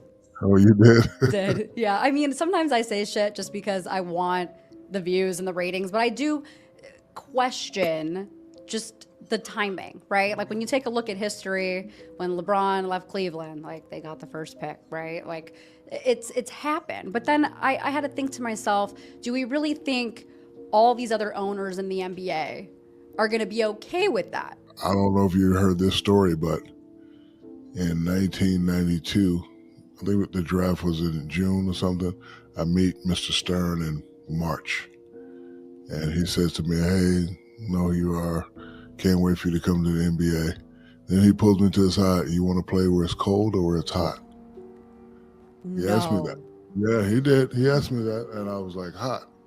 And he smiled, and I smiled. And then a couple of days later, they had the draft thing, and the top three things. And then Minnesota was number 3. I was like, and then Charlotte was number 2, and then Orlando, Florida was number 1. I was like, I didn't think anything about it, but you hear a lot of these. Babe, that's good. We get the gist. That's interesting. I've heard things from some people too, Smitty, in our circles that I've been around lately that says kind of similar things. I don't know. Steve, the question I have for you though is, I wouldn't be mad if the NFL adopted this process though, because I'm gonna be honest. Like I would not be opposed to. They don't have a lottery though, Coach. Yeah. No, that's what I'm saying. I think the NFL should adopt it. Should have a lottery. You know why though? I think it will eliminate the so-called tanking and the so-called bullshit that we see at the end of the years with the NFL team trying to get that number 1 overall pick. I think it would level out the playing field. That's just my take. But go ahead, Smitty. Yeah, I don't know. It's hard to deny the pattern. Going all the way back to when New York won the first lottery with Patrick Ewing, what was that, 85, 86 season. Yeah. And it seems like every time a team gives up something and they conveniently get that number 1 spot. It's weird, right? And most of the times the conspiracy is about loading up a traditional blue blood franchise. Orlando was, I think, 4 or 5 years old at that point. Their first year was in 88, 89, I think. But it is warm weather. Yeah. That's an interesting one. Yeah. Derrick Rose to Chicago. Yeah, man. The Kobe trade. It's some weird things. I'm just saying it's interesting, but I wouldn't be opposed to the NFL doing it because the 32 teams in the NFL, I think it would be a different process for that as far as how that goes. I think it would eliminate a lot of shit. The Brian Flores debacle in Miami and all the shit that we've seen over the year, I think that would eliminate it. In my opinion, it's a whole different ballgame when a lottery pick in the NFL versus a lottery pick in the NBA, in my opinion. But that's just me. I don't know. By the way, speaking of the NBA, I think it was one guy on the Nuggets, Aaron Gordon. Correct me if I'm wrong, somebody. And I'm glad you brought this up. This Go ahead. irks my nerve. He said, "Well, this is a thing. We didn't playoffs. We need more rest." And wait a minute. Oh yeah, Bro, between games. Don't you load management for 7 months? Aaron Gordon doesn't load management though. He don't load management. That's why he's saying that. That's fine. But the problem is we've allowed that for the league, and now he wants more time between games. Nah, dog. We've already given you guys load management. I like Aaron Gordon. I think he plays more of an old. That's what I'm saying. That's why. But that's not an old school saying. He said some shit that I didn't. I'm with Steve on this. Let's say Gordon becomes the commissioner, so we get 5 days in between each game. He's like, everyone's a starting pitcher. Okay, so basically the season would be 13 months long. Let's do that, and then the guys would say, oh my God, we don't have an off season. Guys, we overcomplicated the doggone thing. The season's 82 games. You play basketball for a living. You fly in private jets. You stay in 5-star hotels, okay? You don't even play that hard. Greg Popovich, what is not being said about that pizza is anyway, his greatest contribution is also an incredibly bad mark on the game.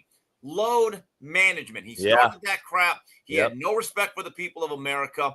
He has no respect for the paying fan. The players bought into it. And now you're Gordon. I'm not saying he's crying because if he doesn't load management, I kind of get his statement. However, if you do not build up callus or conditioning, a lot of athletes actually need to play more. It's a lot like fighting, in my view. These guys become dull knives. But the problem is if you start giving more rest days in the playoffs when you've already got 2 or 3, you're going to be playing until Labor Day. It's already too long, in my opinion. Let me add some context. I mean, the reason Gordon is saying this because obviously, if you guys didn't see it, like he had a hamstring injury in Game 6. So Game 7, he played through it just because that's the type of guy he is. But obviously, he wasn't himself. So I think this is where it's stemming from. He's probably feeling like he was overcompensating because of the back-to-back days, the traveling from Denver to Oklahoma to back, 1 day rest. So in his head, that's probably why he's saying that. But I understand what you're saying, Steve. Like realistically, They've always traveled though. You couldn't Again, Smitty, it's excuses. You know who I don't hear say that? Where it's stemming from. I'm just giving context. I know we know where it's from, but you know who I don't hear say that in this era right now? Jalen Brunson, when he fucking rolled his ankle and played, and then he came back and missed those a couple weeks because he had an ankle, and then he rolled it again, and then the next day he had to fly and played. Jalen Brunson plays. He don't bitch and moan and say and come out after the fact. The bottom line is this. We had Chucky Atkins on yesterday and Chris Childs, and they're both common denominator was what was the common theme that both of them hate about today's game. Load management, not playing when crowds pay. When my kids, I pay $1,200 to go see Wembanyama, and he don't play that day. That's what they both said, Smitty, yesterday on our show. So I agree with that, yeah. They're seeing this thing, like Steve's saying. They're seeing the league. Like, Steve, Chris Childs got on and said, man, first quarter comes on and I see all this fucking chuck it from the seat. I'd turn the game. I start channel surfing. This is a former NBA guy. Like what? Like these guys know the league is getting bad. Like Chris Childs or Chucky Atkins, one of them said. It's all those people that say you never played ball. Baseball has surpassed it. A lot of you people never did a lot of things you criticize, right? Yeah, exactly. Number two. So what do you say when guys who played ball at an incredibly high level, and anyone that played NBA ball, you're playing at the highest level. There's only about 300 of those jobs in the world. They still question it. So what do you say when those guys say it? Can't make it a racial issue. Can't make it a you never played the game issue, right? And them old heads. No, those are the guys with the That's the only thing they can say, dog. I'll be honest. That's the only thing they can say. And if we look at the real brass tacks here, if we look at the college Final Four, and if we look at the NFL playoffs, the average coaching age was 55 years old. So, like Frank Martin came on our show, Smitty, and said, you can say all this old head shit, but at the end of the day, it's still the old heads getting it done. Now, shout out to the youngster at Florida for winning it. I'm about to say. I'm trying to think for a minute. but I'm saying, but the average age in the final, the other 3 coaches were old school kids. But the young won, though. So we care about getting there. We care about who wins. Oh, hey guys, this is funny. You write articles for a living. You shouldn't be giving advice on load management. And you know what? I get paid very well. You wish you got paid for the work I do for the small time that I put into it. How much, Steve? How much you get paid, Steve? Trust me. More than five. I work less than 20 hours a week, and I make. Steve only works like 4 hours a week. You wish you were in my spot. Steve only works like 4 hours a week. Flies to fucking. Hey, Steve flies to Dubai. Fucking. I actually load manage my free time. But here's the thing. I have an opinion. There's nothing you're going to do to stop my opinion except you're listening to it now. You have a choice to stop and load manage me. You don't, though. Now, here's the other thing. Missoula. I like Coach Maz because I asked him about a year ago, what do you think about the NBA? And he goes, I don't watch that. Now, hold on. That's an NBA coach who says that. I know. The guy that makes his living in the game. He played at West Virginia. He's a pretty good player. a pretty good player. And he says, I don't watch NBA. I'm not watching that. That was one of the most awkward things I've ever seen when he just looked at that guy and like, oh, never mind. I agree. I agree again with Steve over Smitty. Let me ask you something. Let me ask you something real quick regarding the Pittsburgh Steelers, Steve. There's rumors that came out yesterday from Aaron Rodgers' biographer who wrote his books, basically saying that he thinks it's a gentleman's agreement. Smitty and I have been saying it for a few months now. We think there has to be a handshake behind curtains. This deal has to be done. There's no way Tomlin goes into the season with who they have. So he came out yesterday and stated that fact, and he also said he'd be shocked if he doesn't announce it this week. But the reason he hasn't announced it publicly is because he still wants to shoot water guns at parties and clubs and concerts and doesn't want to be a distraction. Smitty brought a great too late. Smitty brought up a great question though. Is he? And I brought it up to him yesterday. We discussed this, but are you good enough to show up in August at 41? No. This Aaron Rodgers. Rule that would be very, very adhered to. If you are, unless you're a Peyton Manning or a Tom Brady who's already put in 10, 15 years to an organization, I'll let you skip an OTA or two. I'll even the mandatory stuff, I'd say, you know what, if you don't want to come, you've put in enough work, you know our offense, you know our system, you know our players, I'll let you go. But if you are a first-year quarterback, I don't care who you are, and especially one that's not in his prime, I'd say, Aaron, look, if you want to leave this team, you got to be the leader right now. But again, maybe Tomlin's willing to give on that. That's his choice. But then again, also it's his job on the line. Smitty said yesterday that, and I asked Shaun Salisbury on his show the same thing, but Smitty brought up a point. He's like, he's desperate. Smitty said Tomlin must be desperate for allowing this or entertaining it. Shaun had to share the same sentiment. Is Tomlin at this point knowing that this is kind of the end of the run for him? He's got to just put all his eggs in one basket. Can't go 9-8 again. Look, he's not losing, but he's not winning enough, and his playoff success in the last decade has really waned.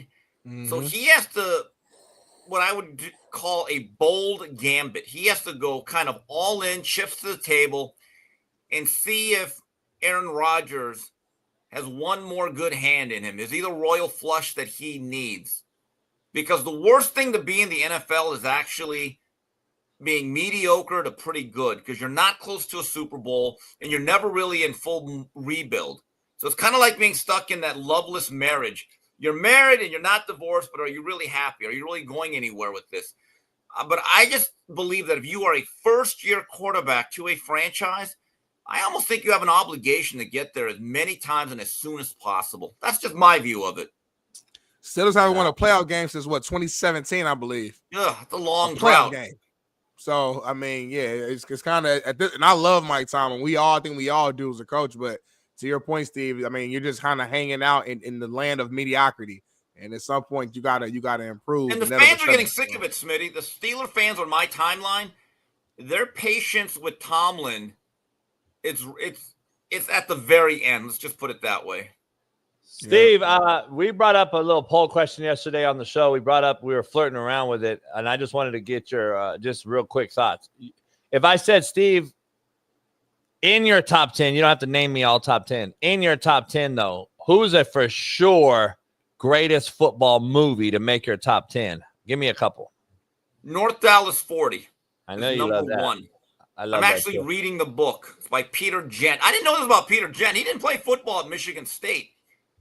He was a basketball player. So he's like the original Antonio Gates. And Gent was, I don't know if he's even alive anymore, but incredibly insightful, intelligent human being. I'm reading the first chapter. That book is so cynical, so raw, and funny. And there's no doubt about it, because I can figure out who he's talking about, because he has fictional characters that are based on his time as a Dallas Cowboy. It's like, oh, wow. Much better than the movie. Most books are better than the movie, but better than the movie? Based on what I've read so far, I think the movie actually is a very good representation of the book. I'm actually impressed by both. The program is very good.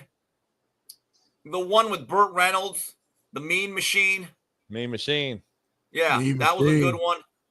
Which they remade with all the, like Michael Irvin was in that one. Longest Yard. Yeah, The Longest Yard was one that I really like both enjoyed. of them. Yeah. Do you put Any Given Sunday in there. I think it's too Hollywood. I think, well, that's an Oliver Stone movie. Yeah. I told you in the past, I was actually in that movie at the very end, 1998, UCLA, Miami. They panned over the stadium in the Orange Bowl when everyone rushed the field. I was one of those fans who rushed the field. Shout out to Edgerrin James. I was in that movie with Jamie Foxx and Robert De Niro. It would be in the top 15. Brian's song pulls at the heartstrings of a lot of people. What's another football? Like Wildcats with Goldie Hawn. That was okay. I love Wildcats though, but I like the program. Hey, we watched that last 4th of July though. Hell yeah. The program stands up over the test of time. It does. That's a pretty good movie.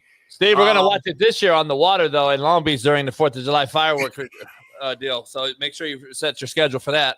We got Jim Lampley on today, Steve. Any questions I should ask him? Because you know him well and you have him on all the time.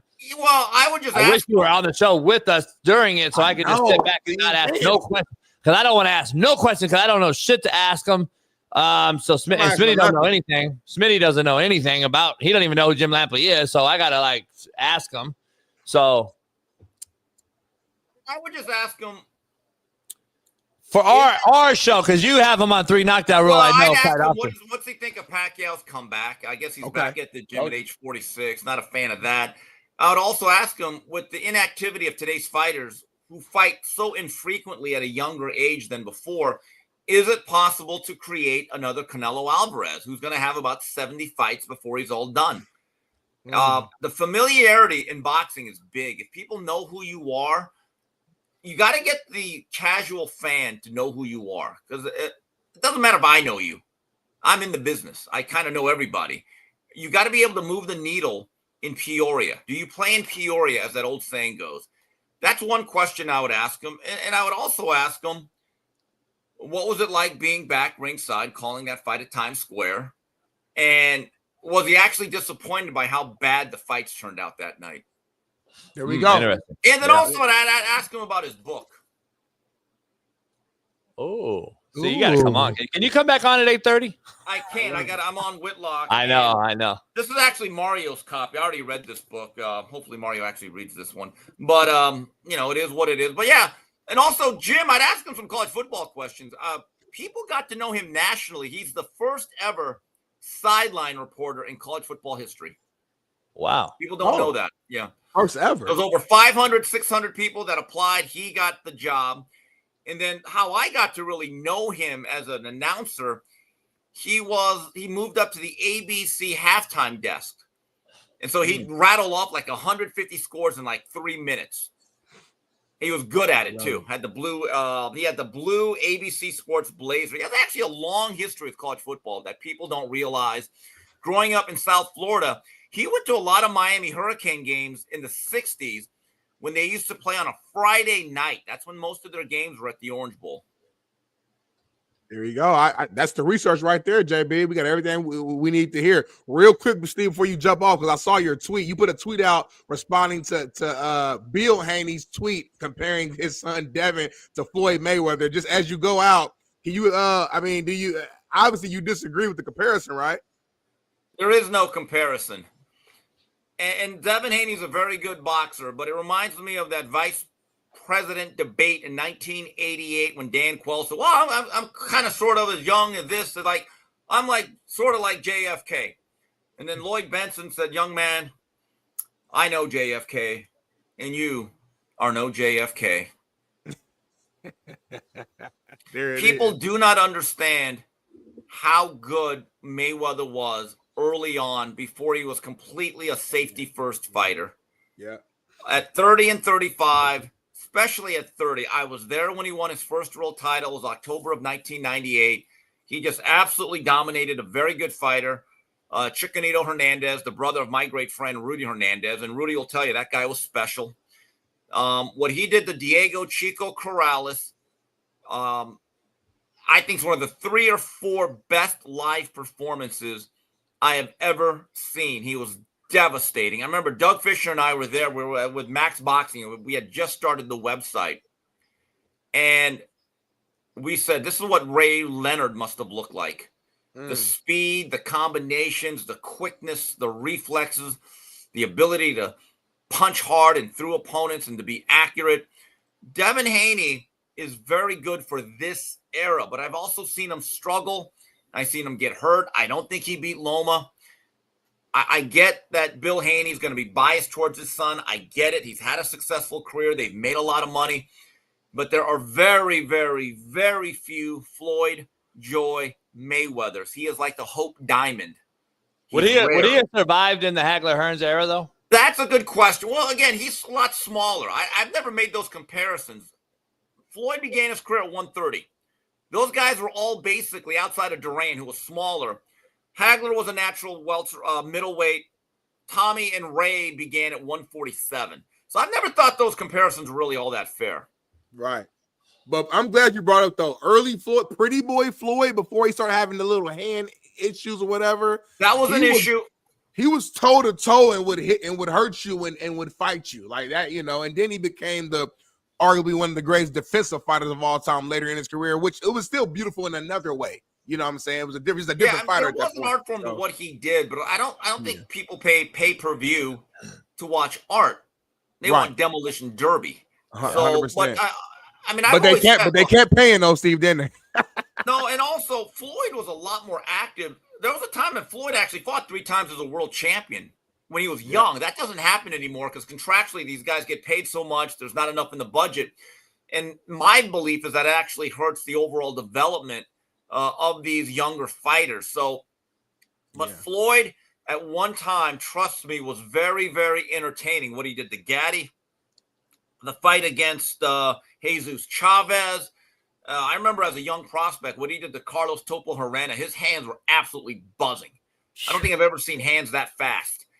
So I've always said there's 2 different versions of Mayweather. The first 30 some odd fights of Mayweather are a lot more entertaining to me than let's say the last 20 or so.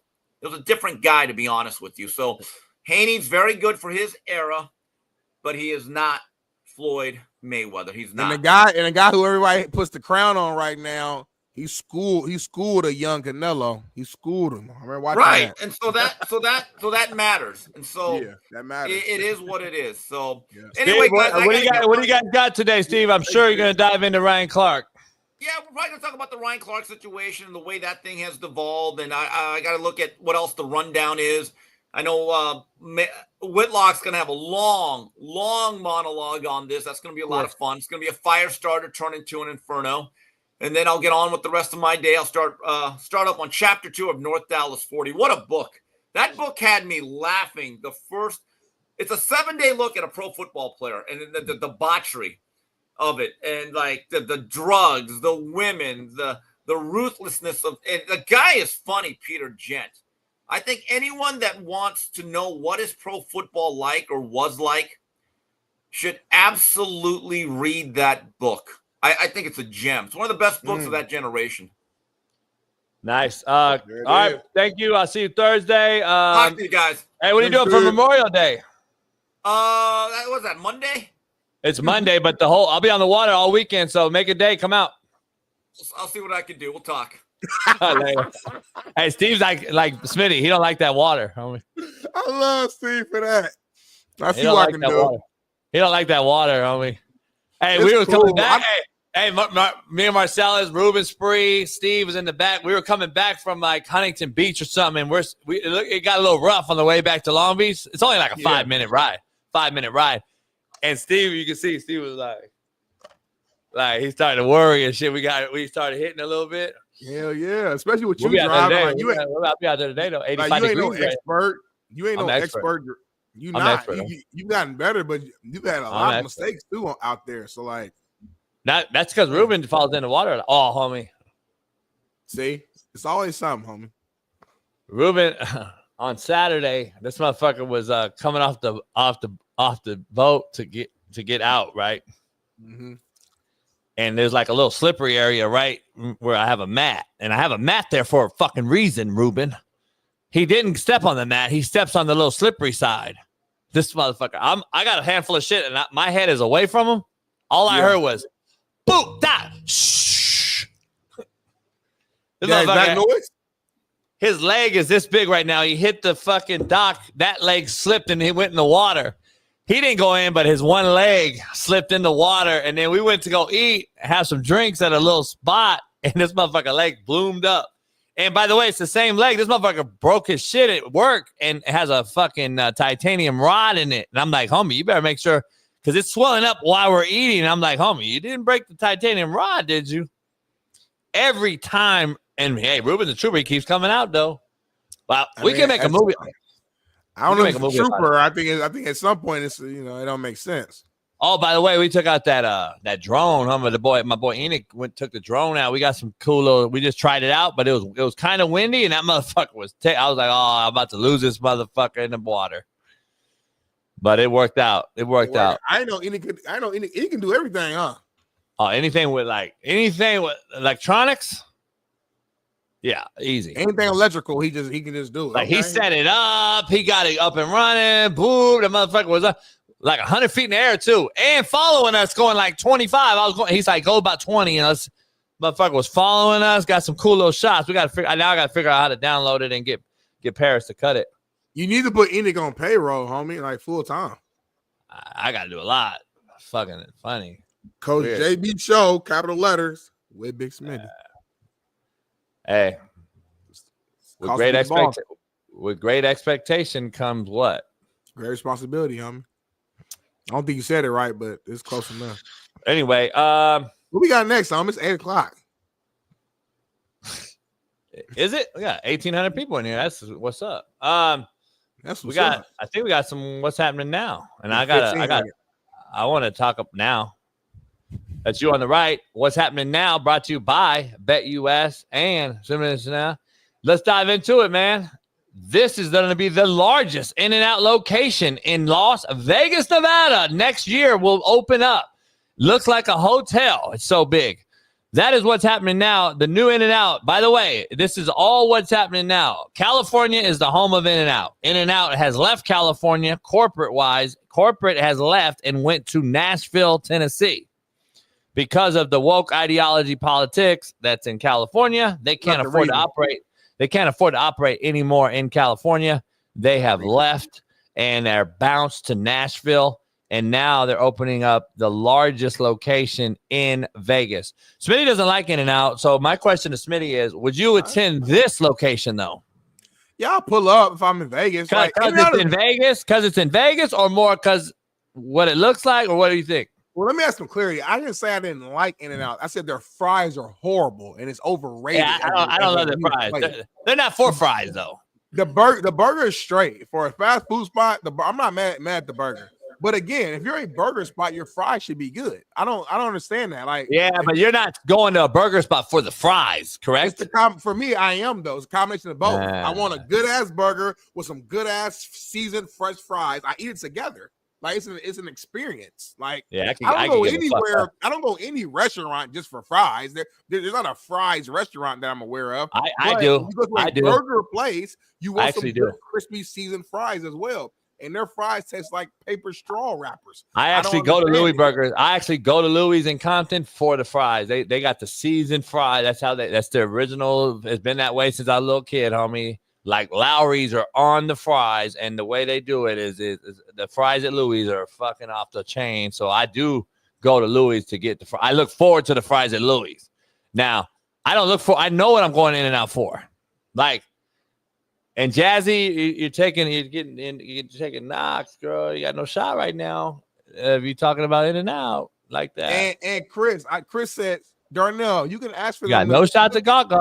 You can ask them to cook it longer. You can ask them. I don't listen. That's another thing too about In-N-Out. Why do I gotta know all these fucking special menu, special combinations and cheat codes? You gotta be from Cali. You gotta be from Cali to know that. Can I get my fries fried well? Can I get them with salt? Can I get them animal style? Can I get them Cali style? Can I add peppers? This may be some good ass fucking fries, homie. I don't need to. What am I doing? I've done all the tricks too, by the way, Chris. They're still not good. If the fries not good, they're not good. Now, when you get them cooked well, that's the best version of the shitty fries, but it's still shit. If you put shit in a glass of water, it's still shit. It could be some clean water. You put shit in there, it's shit. shit takes over or whatever it is. So if the fries are shitty, I don't care if it's well done, if it's animal style, if it's Cajun style, if it's JB style, or if it's Cali style, or if it's Chris style, it still ain't gonna be good. Chris style. That was a bar. What I just did, you didn't even catch that bar. Yeah, Trail Smitty's tripping because he's not from here. He thinks that White Castle is good burger. No, I don't. You know what I mean? But I saw Jazz put it in the chat. Five Guys is actually a better place. Now you can say it's expensive. That's fine, but I'm getting my money's worth. I'm getting a full burger wrapped up in an aluminum Five Guys with is a whole horrific. large Five Guys is horrible. Cajun style fries that are actually seasoned in that cup, and it's full, it's flavorful, it's salt, it's everything you want. So Five Guys are horrible. I've had it one time in my life. Someone brought it to me though. I never even been in the store. They brought it to you, so it wasn't fresh and hot, and you didn't go there and get It was hot. It was hot. You the Five Guys, you're supposed to go yourself, Jason. You don't wait to somebody else and you get what you want. Yes, I want a double bacon cheeseburger. Can you please add lettuce, jalapenos? I'll add some A1 sauce if you want to do that, or I do barbecue. So whatever you want to do in a burger, you can do that. And then when you get your fries, Jason, you get them Cajun style. Cajun doesn't mean spicy. Cajun, Jason, just means that's their seasoning, homie. They drench them in seasoning. You get a large cup, they fill it to the top, and then they overflow into the fucking bag. It's better than fucking In-N-Out all day, every day. Not even a conversation. First of all, if you're from Cali and you're really from here, unless you're like rich, Orange County, Newport Beach, or some fucking rich, preppy fucking Beverly Hills fucking bougie ass, you don't go to any of these fast food spots, homie. You go to Tam's, Louie's. You go to real burger joints in the hood to get a real burger. If you don't really even go from there here, no more, homie. That's when you was young. Oh, it's too far, homie. But I don't eat rich out now. at all. You got money now. but I don't eat out at all. I cook. So got like, money it's now a too, difference. by the way. I make a better burger at the house than any of those places. You rich I now. make better tacos at the house than any of these taco spots. No, that's I cap. make them. That's cap. No, it's not cap. I It's give you not the cap. burger, the taco. No. I mean, You're not real shit. I want to make tacos for you at the house on the flat grill for you, and I really want you to like do a video, like break it down. Seriously, you got to try these that I've been doing lately. Real shit. I want to bet you can't be like going in with a negative connotation going in either. I need you to have a clear mind and say, you know what? Damn, these motherfuckers are unbelievable. Like, seriously, you got to do, and you got to take them my style. I'm not going to put no crazy shit on them. It's regular street tacos. I'll make them. I'll make you three kinds. Okay. I'll make you three kinds. I'll make you a chicken. I'll make you a beef, and I'll make you a shrimp. All right. You eat all three of those, right? Yes, I love tacos. But you'll eat shrimp taco. Some people don't eat seafood or whatever. I I love know you shrimp do. tacos. Yeah. So I eat a carnita taco, a shrimp taco, a fucking steak, carne, whatever taco. It's a taco. So Cream I'm Sun but the guy thing is, taco? I need your three. I need three from one of the best Mexican spots around you, and I got to eat them back and forth so I can really like digest it the right way. I don't understand.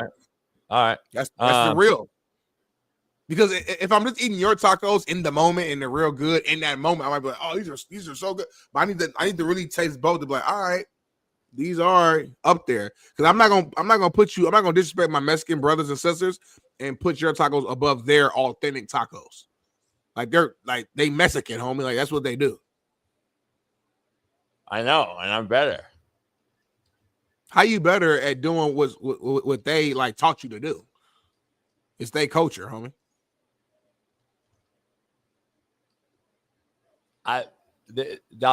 See, California, we're all Mexican. If you grew up here, you're all Mexican. We're a Mexican. We grew up with tacos, homie.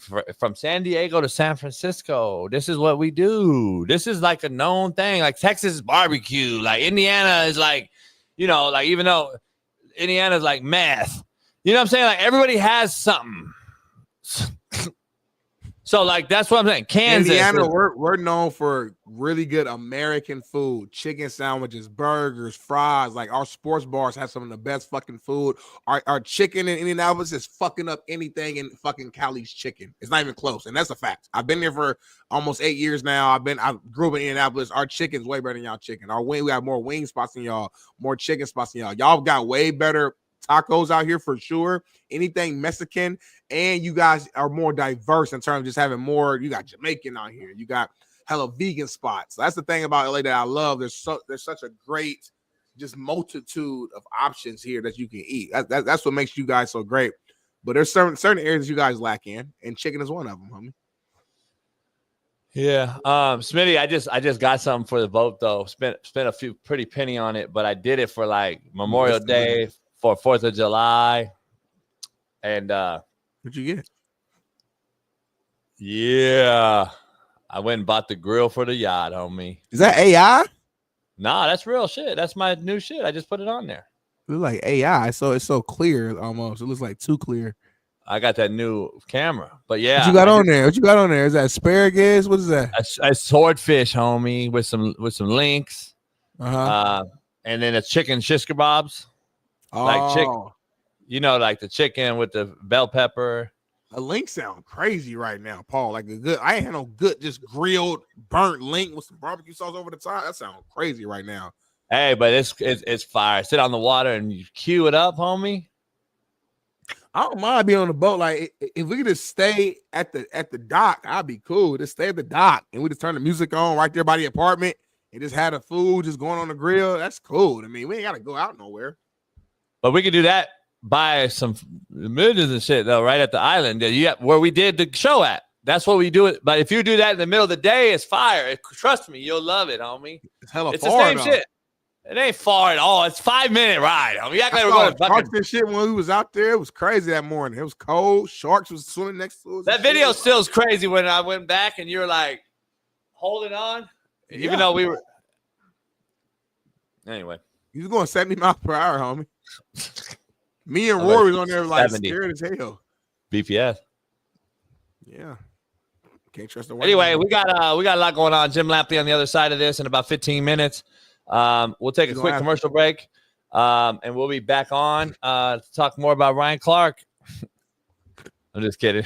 And Shedeur Sanders signing the contract. I'm sure Bailey has something to say about that. We'll dive onto that in about 3 minutes. Stay tuned. Pound that like. We'll be right back.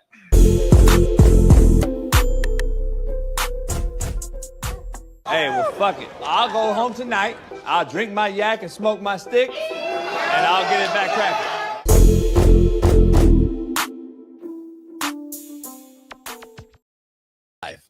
I can't move on today in my life with this in my fucking mind, homie.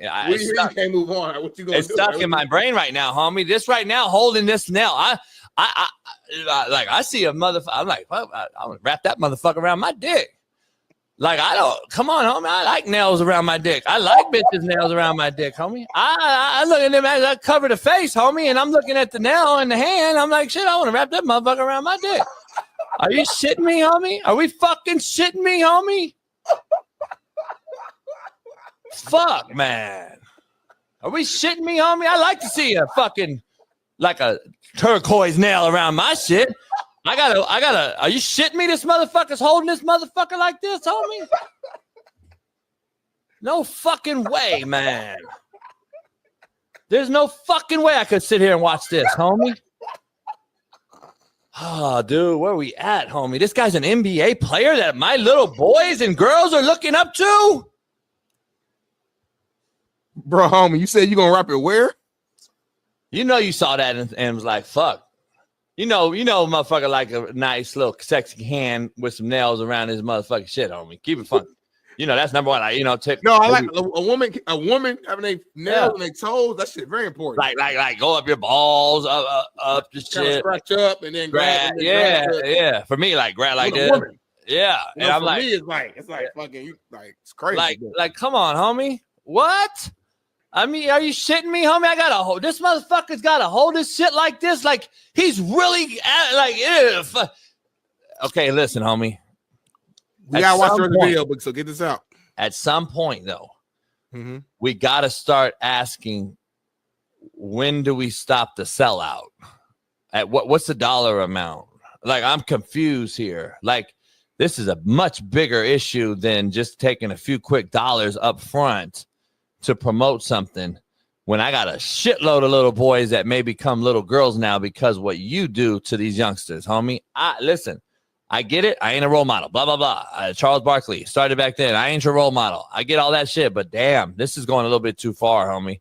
These kids now, with social media and phones, it's influential as fuck, homie. This guy's got carries a lot of weight right now. And these little feminine boys running around this motherfucker, you can't tell me it's not grooming, homie. This is grooming 101, homie. Hey, what'd you just do? What'd you just do though? Like little boys running around this motherfucker now, homie, with nails painted and shit. Anyway, let me hear the rest. I didn't know this video was real. going, man. I always like bright colors. And so when I was creating this, I wanted to make sure everything was bright, but also wearable. We're always striving to be the greatest we can be. For gold, it is called GOAT Gold. We have net neutral. Now, I wanted to make sure there was something in this collection that was tame, calm, can wear it all the time. And I think net neutral, it's like a little bit of off-white. Got point guard pink. Now this shade, it's not, I didn't want to go with like a super bright pink, more like a bubblegum type vibe. This is called Rookie Red. So I think it's such a good nod Did this to my motherfucker life, say point to guard where pink, I'm at homie? now. I'm just blessed. I'm super honored that Sally let me do this and I was able to go create it and actually put my own creativity into this project. Let me ask you this, JB. What if like he could fight though? Like when that fuck you up? What are you doing, homie?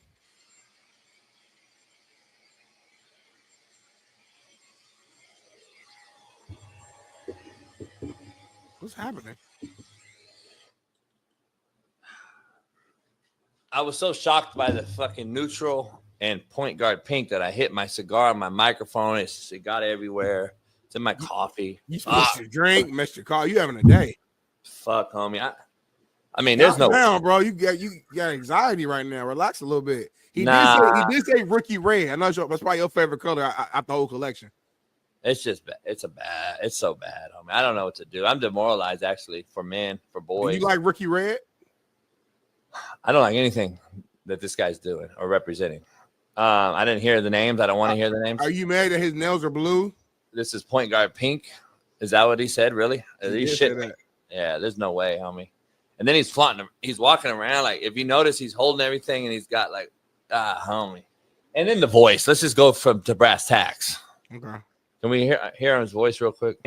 To where I'm at now. I'm just blessed. I'm super honored that Sally let me do this and I was able to go create it and actually put my own creativity into this project. And this is the trio. This is the trio pack it comes with. You get the 5 colors, get the top coat. I'm blessed and honored. Thank you, Sally. Smitty, come on, man. You're an optimistic dude, man. And I love it. I love the disagreements that we have. I got to ask you, because I think you like pussy and women. Let me ask you, there's no way, right? Even though you're positive in this generation, and you love the youngsters and all, there's no way though, right, that you could be like, this is a man's man. Like, even in today's society, we still have to have some sort of manly features to be a man, so we could actually cater to a woman and actually be the man in the relationship. This kid is what makes men now take a backseat to the woman in the household. This is why right here, this guy. I'm not saying this on a deeper level. I'm just telling you. He's not something like, if I had a son right now, he's not somebody who I would like want my son to look up to or to go model or to be like, I wouldn't, you know what I'm saying? He wouldn't be like that guy. Like me, when I grew up, and say what you want, and it don't sound stupid, but just rock with me. I would look at like people who was like portrayed as like gangsters. It's like people who I was like as a young boy, I'm like, damn, like that shit hard. Like exactly. Like when I was like as a rapper, like I'm not saying he's a real gangster, but he's 50 Cent. When I was young, I'm like, oh, I like that. Like guys who represented like toughness and like.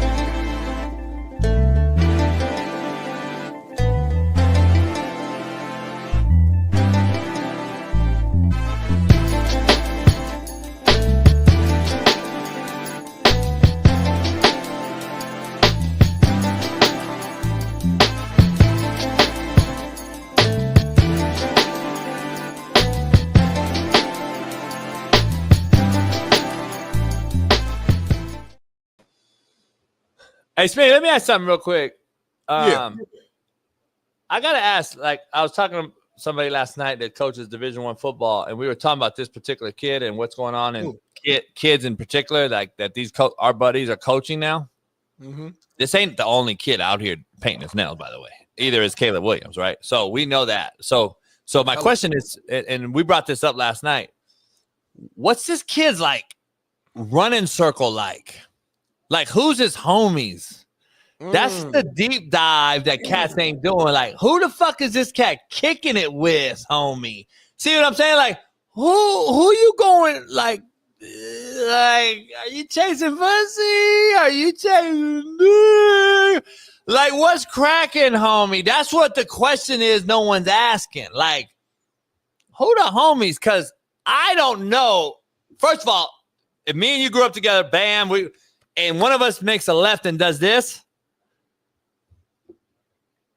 like the other homies is like, hold up, dog, what's cracking? But maybe I don't know what he's doing in personal life. There can't be any of that, though. Is my point, right? None of the homies. But maybe that's what he. Maybe that's what he doing, though. That's my point. That's my point. But I'm macro. Times that by. He wouldn't be the first person. No. That's my point. Jason Collins or Jason Williams or whatever years ago. Yeah. Came out. No. This is my point. Times that though. Times 132 Division I's football and basketball. It's 264 teams. Let's just say 264 athletic teams. How many of this you think's happening with their circles? Shit, thousands upon thousands might be the fucking thing that no one's talking about, homie. But listen, there's an alleged breaking news. Alleged. I'm gonna take another phone call today, I think. But take a look at what may be going down. Report: UNC head coach Bill Belichick is engaged to his 24-year-old girlfriend Jordan Hudson. She claims. Mrs. Hudson has told at least one person that she and Mr. Belichick are engaged to be married per the New York Times. Belichick 73, 49-year difference. Is this true? Is this verified and validated, homie? Dear baby Jesus, I come to you today to seriously, without dropping any F-bombs or anything, I'm trying to get better, Lord, that this isn't true. Please allow it to be alleged. Please allow this to be fake news. Please allow this to be something that's not true. Please, Lord, in Jesus' name, I pray to you that this is not true. We have to protect this man. He's too good at his craft and his profession to allow this diaper-wearing age groupie to fall into this and marry this man. She was already with a cadaver 85-year-old right before Bill. Please, Lord, don't let this be true. Please allow her to find a Smitty or a Bailey or somebody in that age realm that can knock the boots off of it and really beat it up right. Lord, don't allow this to be true, Lord. There's nothing in common. They can't talk about anything at the dinner table. They can't discuss anything at the new In-N-Out in Las Vegas, 3-story. They can't talk about anything. They can't talk about quarters match covered 2. They can't talk about what Mina Kimes and Mel Kiper discussed when removing the safety. Why that would be a conversation. She can't discuss any of that, Lord. So please don't let it be true. Please, in your name, Jesus' name, we pray. Amen. Better? You're getting better. You're getting better. I didn't cuss. I don't know. No, you didn't cuss. You brought up Mina Kimes again, but hey, beggars can't be choosers. Listen, if he is engaged and he's happy, so be it. I'm at a point now where it's like, F it. Like, he's been with her for years. She ain't going nowhere. If he decides to get engaged with her, I mean, it's not like he's over here sick. He has a clear mind, clear head. So I mean, he's thinking about his decisions. He's doing what he wants to do, and if he's engaged, it's because she's bringing huge value to him. So that's just what it is. So. No doubt. Well, we'll see, man. Hopefully, we'll see what happens if that happens or not. I think we got our special guest getting ready. His publicist is setting it up. We'll get to the great legendary Jim Lampley right after this. Smitty, real quick though, before Jim jumps on here in a couple minutes, I wanted to dive into a into a video that Asante. Well, we'll wait. Let's wait out until after. Let's wait till after. It looks like he may be getting ready. But we have a legend that's going to join the show, man. We can't thank him enough. Wish we had Steve Kim because Steve knows him well, but we'll have him on as soon as he seems ready. Bailey can give us the nod. I know he's setting up, getting ready. Shout out to Shaun King. Shaun King hit me up earlier this morning. Had some questions for the great Jim Lampley as well, since Shaun King's a boxing enthusiast. He is. Smitty, you know that. But that was a good prayer, I thought. But Asante Samuel came out and dropped a video, Smitty, we're going to have to get to after Jim leaves. Basically talking to Ryan Clark. He going in on somebody? He talking about Ryan Clark addressing wives. Oh, man. Yeah. I can't imagine. I already have an idea what Asante probably said. So, yeah, we'll dive into that, right? You know, we can maybe end the show with that, maybe. We'll end the show with that and see what he says and react to it, respond to it. No doubt. There's a lot of people getting checked. Like, I saw Denzel check somebody recently too, so there's a lot going on. Like last man, we were going to do a what's happening now on that because he went after a cat in the crowd. You saw that, huh? I saw that. Yeah, I like that. Yeah, shout out to my brother. No doubt. Bailey can tell us when he thinks we're good. I think we're good. We good? I think so. All right. I think he's still getting it going, but we'll wait. But we'll try. We'll try it, Smitty. We'll get it going. The American sportscaster, news anchor, film producer, you name it. Sideline reporter. the home of Hendersonville, North Carolina. Sideline reporter, found out something new. College football enthusiast himself. And one of the greatest voices in the history of all sports, man. Can't thank this man enough for hopping on with us.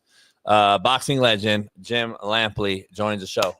Jim, how you doing, Jim? Hi guys, how are you? Appreciate you joining us, brother. I can't thank you enough. Welcoming applause. That's very kind. Hey, we got a common friend, Steve Kim and Mario Lopez, who comes on our show all the time. So Steve he wishes he could be on here with us, but he comes on our show every Tuesday, Thursday. So and I watch you on their show, the 3 Knockdown Rule, quite often. So appreciate you joining us, taking a few minutes out your day, man. Can't thank you enough. I got to ask you a question. Steve Kim asked me. I did not know. You started off on the football sideline. What's up with that story?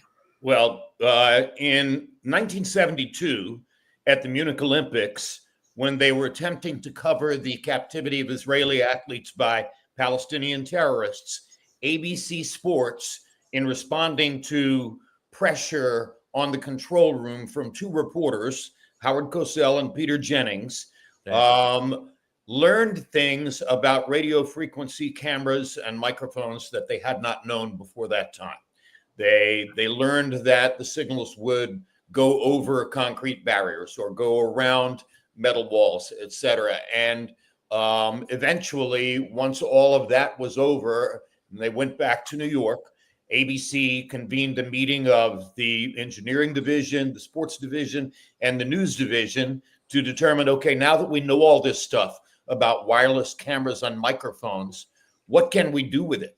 And one idea, probably the most visible idea that was adopted, was we could put a reporter on the sideline of a football game.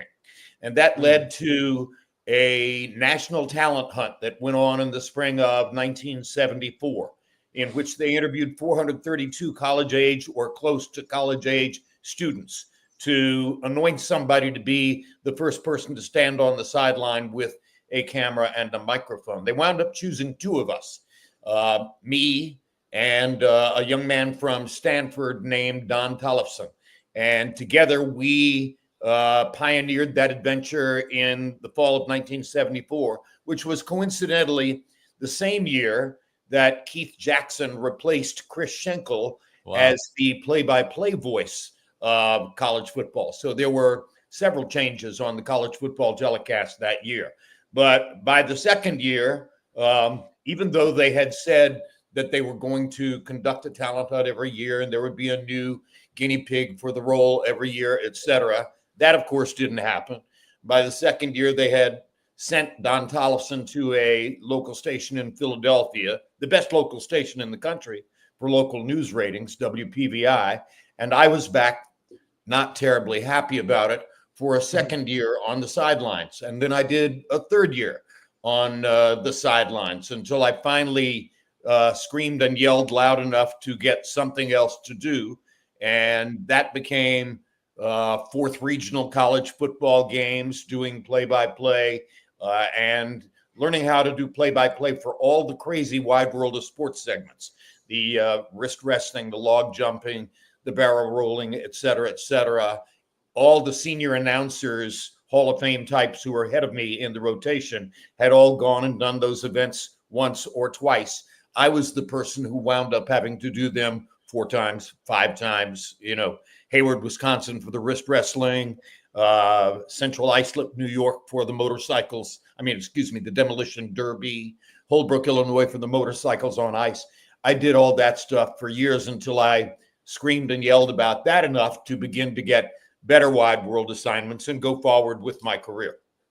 Wow. That's amazing, man, what you've done. I got to ask one more question before Big Smitty here jumps in. I got to ask you your time with Brian Gumbel. I just want to get your take on him, man, the legendary Real Sports that I grew up watching you guys on. Unfortunately, he had the same thing my father passed from, so I know a little bit about it. But what's your biggest takeaway from having worked with Brian for so long and having the great relationship with Brian Gumbel? Good guy, very smart guy. I think that Bryant and I, in some ways, had similar backgrounds and similar skills. There was a moment in time when I was working at HBO, and I thought that I might be headed toward becoming the host of the new magazine show they were going to put on the air called Real Sports. I wound up mismanaging my personal life in a couple of ways that were negative for me and deleterious to my public image. And it wasn't surprising to me that they reached out instead and brought Bryant in to host the show. And with Bryant hosting Real Sports and giving it his status and his imprimatur, so to speak, the show did well in the first few years. And I won at least 2 Emmys for Best Sports Reporting in my role as the, quote, senior reporter for the show. It was interesting that I was the senior reporter for the show because among the other reporters were Frank DeFord of Sports Illustrated, who had been around, 30 years more than me. And there were some others who were also older, but they needed a title to kind of soothe my feelings for having been passed over as the host, and that became senior reporter. Bryant did a great job. We were friendly all along. I hope we're still friendly to this day, but I haven't seen him in quite a while. No doubt. For sure. Amazing story, amazing journey. Just hearing that, you literally covered it all. I want to ask specifically, obviously a lot of people know you for, as the boxing, anchor and just specialist there. How did you get your foot in the door specifically on the boxing side? Well, it's a great question. And if you read the book, then you know the answer. I was assigned to boxing at ABC Sports in 1986 and then going into 1987 by a newly installed sports division chieftain, manager of the sports division, a guy named Dennis Swanson, who replaced the legendary Roone Arledge, the man who had architected my career. And Dennis Swanson arrived at ABC Sports with one basic predilection, which was, who is Jim Lampley and how do I get rid of him? How do I get this salary off of my budget? How do I get these contract guarantees for certain exposures in the future eliminated? And he thought that a good way to get rid of me would be to embarrass me by assigning me to boxing. He thought that it was a sport where I wouldn't fit, that my style would be out of place relative to boxing, and also that the audience would naturally see me as the successor to Howard Cosell. And I had already suffered career damage from having been Cosell's successor doing the halftime highlights on Monday Night Football. That was not a good gig for me. because, of course, for Howard, it was a burlesque act and entirely personal for him.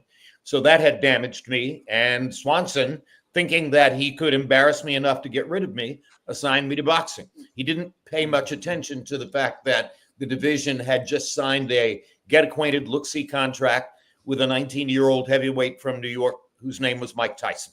And therefore, the first 4 or 5 boxing shows that I did on ABC Sports were all Mike Tyson fights. And I became identified with Mike, and one thing led to another over the course of the next year or so. And eventually I did leave ABC Sports to get away from Dennis Swanson. And the first contract I signed after that was with HBO to host their boxing. Nice. I can't have a better person on it to ask this question. You're a North Carolina alum. I got to ask you, what's your take on what's happening there in North Carolina with the football program being a basketball school? Obviously, Mac Brown took over there and had some pretty good years, retired actually, and now Bill Belichick, a legend, maybe the GOAT of all GOATs in football, has taken that job. What are you hearing, or what are you excited to watch for this year in North Carolina under his new tutelage? Well, there are 2 potential points of view here. One, football's football. A guy who won 6 Super Bowls in the NFL is obviously going to be a great college football coach, and North Carolina will win and win more gloriously than has been the case in the past. That's one way to look at it. 2, college football and professional football are 2 different animals. And the skills that it takes to be a great professional football coach are not necessarily automatically going to translate into college football. And there may be institutional obstacles here that Belichick hasn't observed or thought about before taking the job. I know why he took the job. His father was on the coaching staff here in Chapel Hill when he was a small boy, 4, 5, 6 years old. I defy anybody to live in Chapel Hill for a few years at any period in their lives. I don't care what time it is. But once you've lived here, it is not something that is easily washed out. You don't forget it. You tend to develop a romantic attachment. That's why I'm living in Chapel Hill right now. And I think with all the changes in his life right now and the new things that he's dealing with in his life right now, there was a comfort zone attached to coming back to Chapel Hill where he had grown up long ago. And by the way, he touched on it in the first news conference, and he won that news conference big time when he said, "My parents always told me that the first thing I ever learned to say out loud was beat Duke." So he gets it. Now let's see what happens. No doubt. I love it. I love that. One thing I want to ask you, and this actually came from Steve Kim earlier, was you were back, you covered the big fight there in New York there, and with the big card here we had of Roley upsetting Ryan Garcia. We had Teofimo Lopez, Devin Haney, but a lot of fans were kind of left disappointed and kind of the results of the fight. I just want to hear from your perspective. Did you kind of feel the same? What was your thoughts on that overall card? There were stars on the card, and there's a persistent perception among people who are relative novices in boxing that if you put 2 great star-named fighters into the ring, that's automatically a good fight. That's not true. As you guys know, styles make fights. Yes, and if you want to put together spectator attraction fights, you have to be certain that the styles mesh in such a way that you are going to have fireworks. And basically, one tenet of that is don't put 2 counterpunchers in against each other. They're going to stand and stare at each other or move around the ring and stare at each other. And we actually saw a version of that the day after the Times Square card when William Skull ran and Canelo chased him. And Canelo wasn't really adept at chasing him down and closing off the ring and putting him into a corner because Canelo's a counterpuncher too. That's his basic nature. So you've got to be really cognizant of how to make the right kinds of fights. For whatever reason, New York was a competitive and entertainment miss. A lot of people said, I'm gratified to say that a lot of people said the best thing about the night was that Jim Lampley was back calling blow by blow. But a friend of mine made a great observation when he said it's really hard to call blow by blow when there aren't many blows, and there weren't many landed blows. So I did the best I could with that. I hope that my employer, Turkey Al Sheikh, was happy enough, and I look forward to going forward with it if, in fact, that enterprise is going to continue. I got to ask you real quick, what's your take on the Canelo Crawford possible matchup, and what do you think about this? And if it is on, who's calling that fight? Well, we don't know who's calling that fight. So we'll find out later who's calling that fight. Do you want to? Do you want to? Would you? Oh, sure. No, I mean, look, I have been a big curator of both fighters' careers. Both of them were HBO stars. Back when I was calling fights at HBO. Both of them are people I have stayed in touch with and have seen over the years since HBO finished. Yeah, so I absolutely love the fight. They are the two most proven and skilled boxing competitors on the planet, outside of Alexander Usyk, heavyweight, and Naoya Inoue, featherweight. And so they're in the middle between them. And it could become an interesting style matchup if Crawford chooses to attack. Somebody's going to have to attack to make a fight. But Crawford can do either. He can attack or he can counterpunch. He can do both. He's multi-skilled. And I think that Crawford understands that he's going to have to go after Canelo to make a fire in that fight. One of the great lines that I love was I asked my favorite boxing writer, Tom Hauser, pretty much the dean of American boxing writers now, writing for The Guardian at this moment. I asked Hauser, do you think that Terence Crawford can get a win over Canelo Alvarez? And Hauser looked at me and said, did Ray Leonard get a decision over Marvin Hagler? And the answer is yes, he did.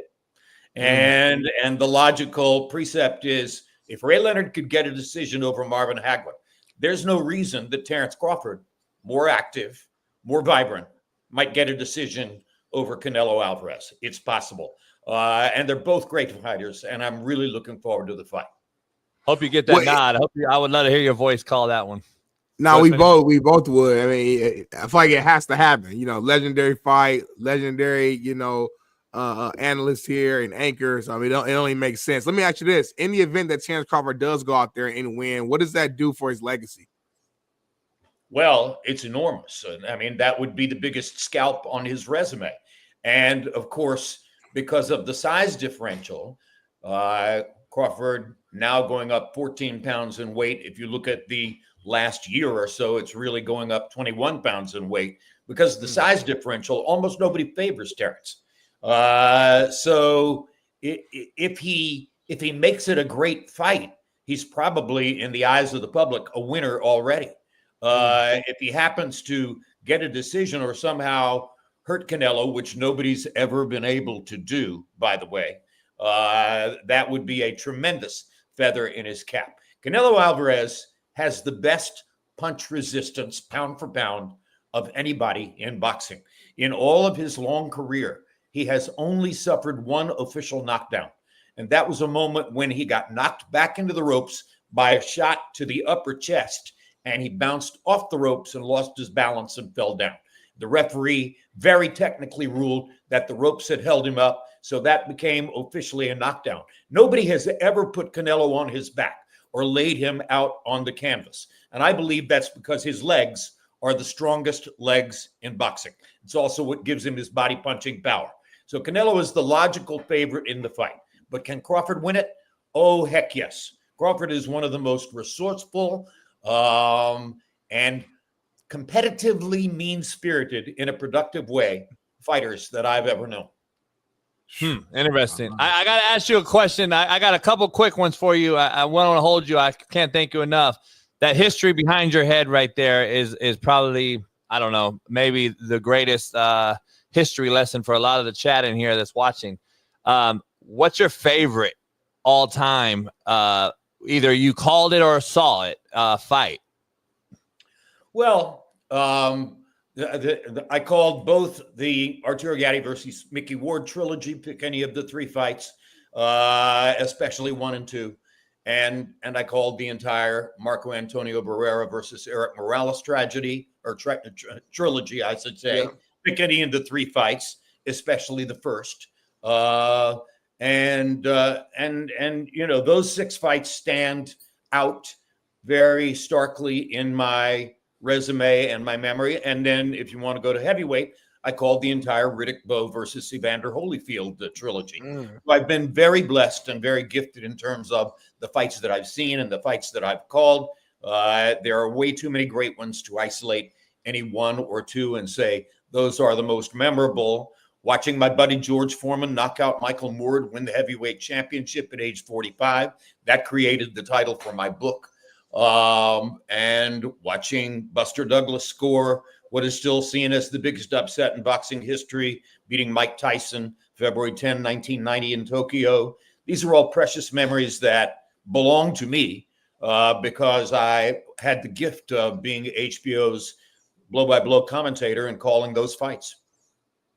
Legendary. That's amazing. And let me ask you this, and this one might be tough. You've covered, watched so many fighters. Is there one fighter that just stands out for you? Like, who's the greatest fighter that you've got the chance to watch yourself? Well, I started out doing expert commentary with Ray Leonard and covered some of his fights. The greatest fighter that I ever got to watch, I mean, hey, this is not an original answer, but Cassius Clay was my boyhood hero coming out of the Rome Olympics in 1960, and he remained my hero pretty much all the way through his career until Larry Holmes erased him from the heavyweight contender picture in 1980. But for a variety of reasons, I believe Muhammad Ali was the #1 heavyweight of all time, ahead of Joe Louis, ahead of a lot of other great fighters. And so a lot of my most vivid and cherished memories have to do with Muhammad Ali. Did you guys read the book by any chance? No, I haven't read it yet. No, right.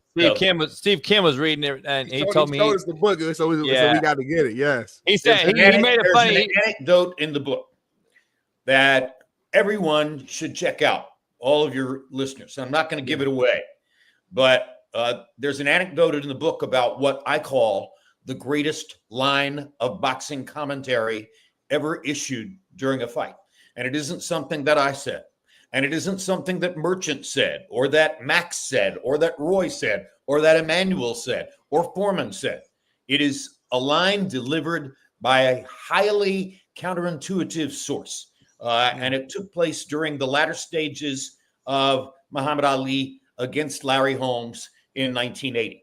And now, if you want to find out what it was, read my book. Oh, yeah. Steve Kim showed the book before he got off because he said that was Mario Lopez's copy that he had to go read it right away. He was making a joke. But, yeah, Mario, I know you had something to say. Mario better start reading it. Well, it's 272 pages. And a couple of people, probably exaggerating, have told me that they read it in one sitting.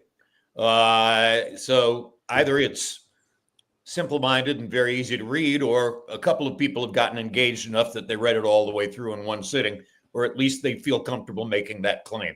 I'm very flattered by the response to the book because almost everybody who reaches out to me says, oh my gosh, what a remarkable book. And I hope that's most people's response. The single thing I most tried to do was to be honest. I didn't try to sugarcoat my career. I didn't try to hide the bad decisions I had made. I didn't try to take credit for all of the amazing and wonderful things that happened to me, because a lot of it was luck, circumstance, being in the right place at the right time, such as being chosen from a 432 candidate talent hunt to be the first college football sideline reporter when I didn't fit any of the credentials they had billed as being what they were looking for in the talent hunt. No doubt. That's amazing. I'm in similar. I wrote a book too that happened to be a bestseller that is really quick and short. And I was told the same thing. Oh, I read that shit in one sitting. I'm like, all right, we'll see. We'll see. But it's interesting. I'd rather get short to the point too, so I can see it. Last thing I got, Jim, for you real quick. I just wanted to ask you, like, there's George Foreman passed, unfortunately. We had Bernstein on and talked about it. I know that was one of your covers, and I know the legend of him. What was your biggest takeaway from George and everything that he meant? Well, first of all, at the beginning when he came to work at HBO Sports, I think he was a little bit skeptical about me. And then over time, he watched the way I worked, and he sat on the air and worked with me. And I'm pleased to say that eventually we had a relationship of bonded mutual respect. Now, going forward to what's happened recently, my book was published April 15. George died March 21. They kept his condition very secret and hidden. I had no idea that he was on the verge of leaving us. And again, he leaves just a few weeks before the publication of the book. The title comes from my call of his win over Michael Moore to become a 45-year-old heavyweight champion. The first thing you read in the book is the prologue. And the prologue is about the 19-year-old me watching the 19-year-old him win his Olympic gold medal in Mexico City. The cover blurb that he wrote for the back of the book, and he wrote it himself, may have been one of his last public acts. There are so many things that connect me to George through the book that it's stunning that all this has happened within the time frame within which it's happening. It deeply grieves me. It reminds me of what a great influence he was on me. He taught me some things about boxing, but even more, he taught me some things about life. And it's interesting. He used to always call me young man when he would give me a meaningful lesson about life, which he did. He would say, young man this and young man that. And I would always at some point stop him and say, George, you're born on January 12, 1949. I'm born on April 8, 1949. There are fewer than 3 months separating us. I'm not that much younger than you. And every time he would say, yeah, but you're such a young man. And that was the end of that. You couldn't argue with George. He was a very strong-minded man.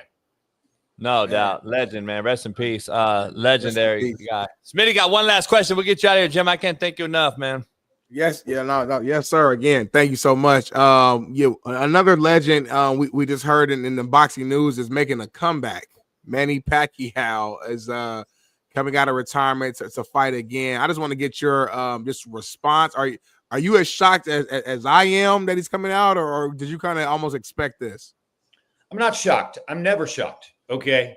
A long time ago, way back in the late 80s, when I was working with Ray Leonard at HBO. And we all know what happened with Leonard at the end of his career when he tried to retire, came back, tried to retire, came back. And I asked him a simple question one day. I said, Ray, why can't you quit? And he looked at me, great friend, very thoughtful man. And he said, Jim, I have tried owning restaurants and eating in restaurants. I have tried dancing in nightclubs and owning nightclubs. I've tried every kind of thrill, direct and vicarious, that you can pursue in adult life. Nothing will ever match the thrill of stepping out off that stool into the center of the ring, sweat gleaming on your chest, clad only in those trunks and a cup, getting ready to face off against another man and try to prove that you are more man than him. Nothing touches that. And I completely got that. It made all the sense in the world to me. So Manny Pacquiao, no matter how many glorious homes he buys in the Philippines, no matter how many trips around the world he takes with his wife, Jinky, no matter how many spectacular artifacts and pieces of furniture he buys for her, he's never going to have another thrill like the thrills that he had in the ring. And that's what's missing. It's always the same for all of these guys. By the way, that was Foreman too. He could not stand to be away without getting one more chance to erase the stain of Zaire. And he went into the ring against Moorer wearing the same trunks that he had worn in Zaire. And on the way to the ring, on the ring walk, he recited to himself, gently but out loud, the lyrics to The Impossible Dream from the Man of La Mancha, to dream the impossible dream, et cetera, et cetera. He knew all the lyrics, and he recited them on the way to the ring. So, again, Manny coming back, that's about as predictable as anything else could be. Arturo Gaddy's gone, so Mickey Ward can't come back against Arturo. That's probably a good thing. But at the end of the day, sometime within the next year or so, Canelo's going to announce his retirement. And then we'll see. We'll see whether a Mexican fighter of that eminence, from that culture, having accomplished all the things that he has accomplished, can walk away. It's not easy. Unbelievable stuff, man. Go purchase. It happened right now. A lot of people in the chat are purchasing as we speak. So love the book. Make sure that you guys go get that. And Jim, I can't thank you enough for jumping on here with us and taking some time, man. You're a legend, and I wish you and the family success and good health and everything else, man. I appreciate you coming on here. I like the crawl at the bottom. That's good stuff. Thank you very much for having me here. I hope maybe a couple people will buy a copy if it happens. It's not overwhelmingly expensive. And I had a lot of fun with you guys here today. No, I appreciate you. I look forward to hopefully you get that. Hopefully you get that fight, Jim. I want to hear you call that fight, and it would be great to hear. So appreciate you, and good luck to everything. I thank you. Appreciate it. Thank you. Right. Take care, Jim. Legend in the book. Legend. Clap it up. Clap it up. Make sure you go get the book when the OGs come on. You know, the OGs, JB, just come on. You just got to sit back and listen. You know what I'm saying? Like, it's really it. Just listen to the stories. He a lot of people that bought his book, too. A lot of people, it looks like they bought the book during the show. So that was good. Man, you going to buy one, too. Let's make it happen. Hell yeah. I know. Steve has been telling me about it, so I'm definitely going to go get that. I got to put it next to mine right there. It happened. I still got to buy your book, Jason. I know, but I'm saying it happened next to Hate Me Now, Love Me Later, my book. Perfect. That's a good book. No doubt. Man, that was a legendary story. I could hear that man talk all day long. I know even his voice. You know, like some people got like a certain voice where you just could just talk all day. Yeah, like the chat said, like the OGs in the chat were like the nostalgia that it brought back hearing him talk is legendary. I feel like he was calling a fight while he was just answering our questions. You know what I'm saying? No like doubt. So that's dope. No doubt. Great stuff. Smitty, let's end it with there's two things I want to show. I want to show two things. Marcellus made a tweet that I don't think a lot of people knew about. I did, but Marcellus kind of put Ryan Clark and tagged him and everything because you know that thing that they got going. But take a listen for the audio, Smitty. Read it for the audio listeners. So Marcellus Wiley tweeted out this right here. The apocalypse is upon us. Ryan Clark has a child with a white woman and has the audacity to question the blackness of RG3, who was married to a white woman, all over a damn foul. Talking about wives? Now that's foul. Marcellus has a way with words, don't he? Foul and foul. You didn't even catch it at first until I said it. That's why I said the way I said it. You know what I mean? I know. You know how to read other people's shit that is good, and then they actually wrote the stuff. So what you saying? I've been waiting. That's why I let in with that. I've been waiting for somebody to call it out. Like I'm trying to figure out why this man thought he could say what he said. I just don't get it. I talked only about the facts. The facts were RG3 was birthed by a sister, got a sister, got black kids. That should have been enough to not talk about the white wife that he chose. And then you got a baby from a white girl. Ryan Clark. I'm confused as hell. I really am. It makes him look very, very bad today. I'm just gonna be honest. But anyway, somebody else has something to say about it too. Who? Asante Samuel. Oh, I forgot about Asante right now. Take a listen. What's going on, X family? How y'all doing out there? It's your boy, Mr. Pick Six. And I got a little trip to attend to. I got some business to take care of, so I'm on the road. And I figure I'd drop a little knowledge to y'all, everything that's been going on, right? And I don't know how many of y'all have been married out there or is married. And when you're married, it hits a little different. As a husband, as a protector. And when someone says your wife, or they're speaking on your wife and say wife, everything after that wife word better be positive. The conversation that's to be positive when you're speaking on a man's wife. You have to thread real lightly. People will go crazy on you about speaking on their wife. No matter how you may think it sounds or how well you put it together, everything needs to be positive when you're speaking on a man's wife.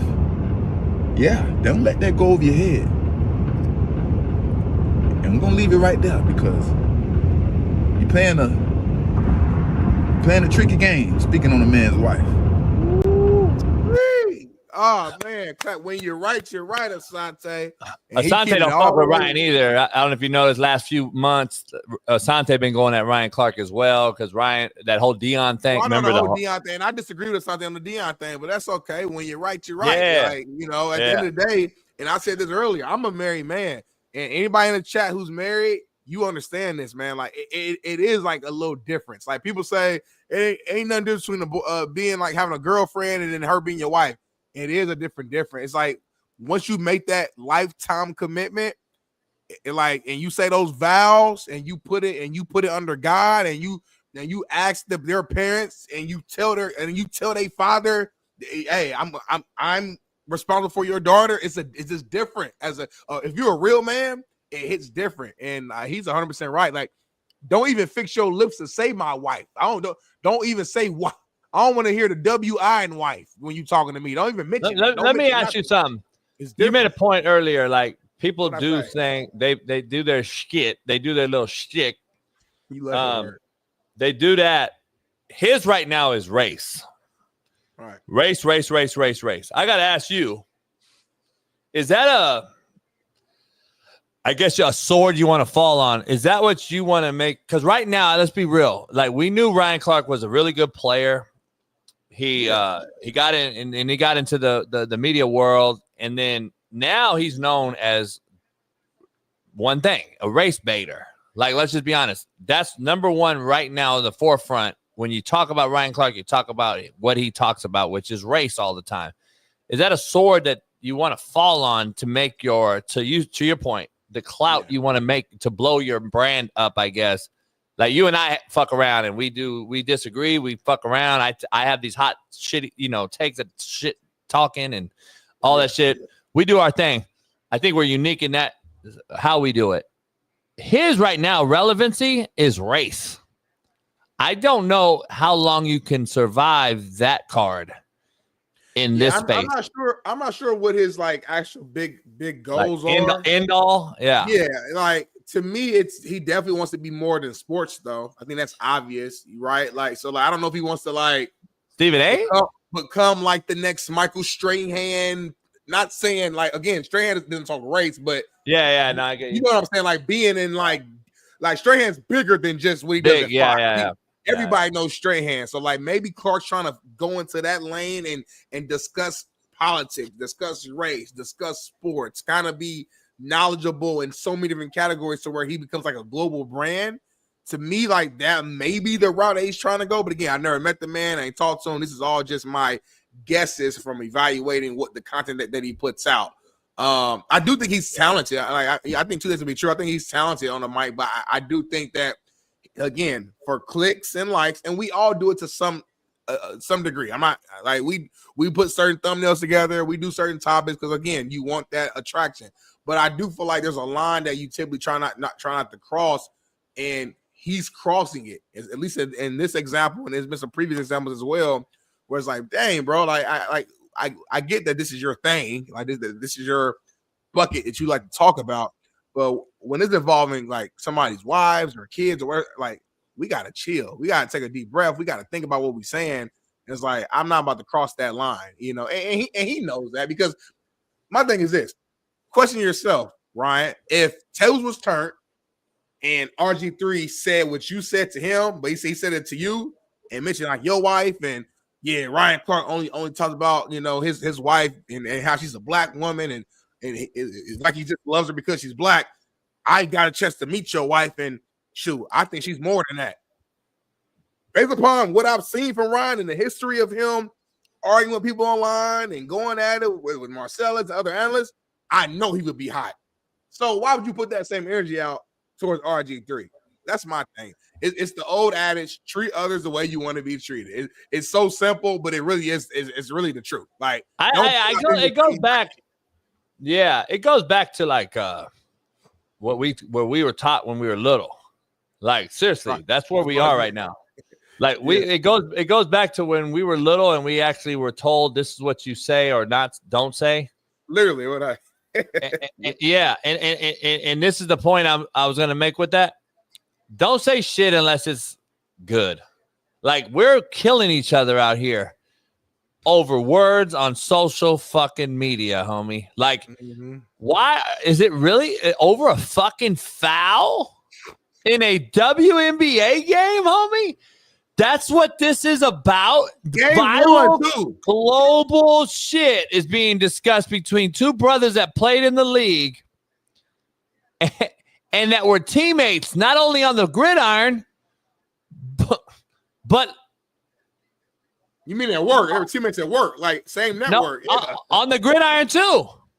Oh, for Washington. Okay, I didn't know they were there at the same time. No, okay. Yeah, they were. So that's them together, but playing against each other. But I'm like, dog, just that's why I say, if I'm the president, I get rid of social media for a year. Watch the world kind of suck back in, and like talk to each other again in public, and fucking get a phone number instead of DM me on Insta. What's your Instagram, girl?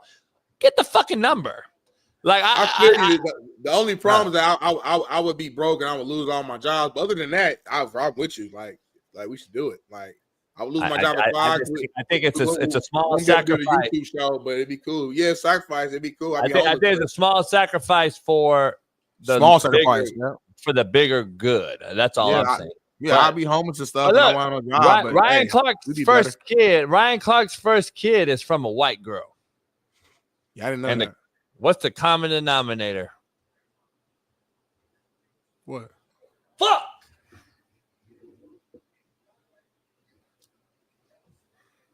Hate white moms. Fuck. See y'all tomorrow, man.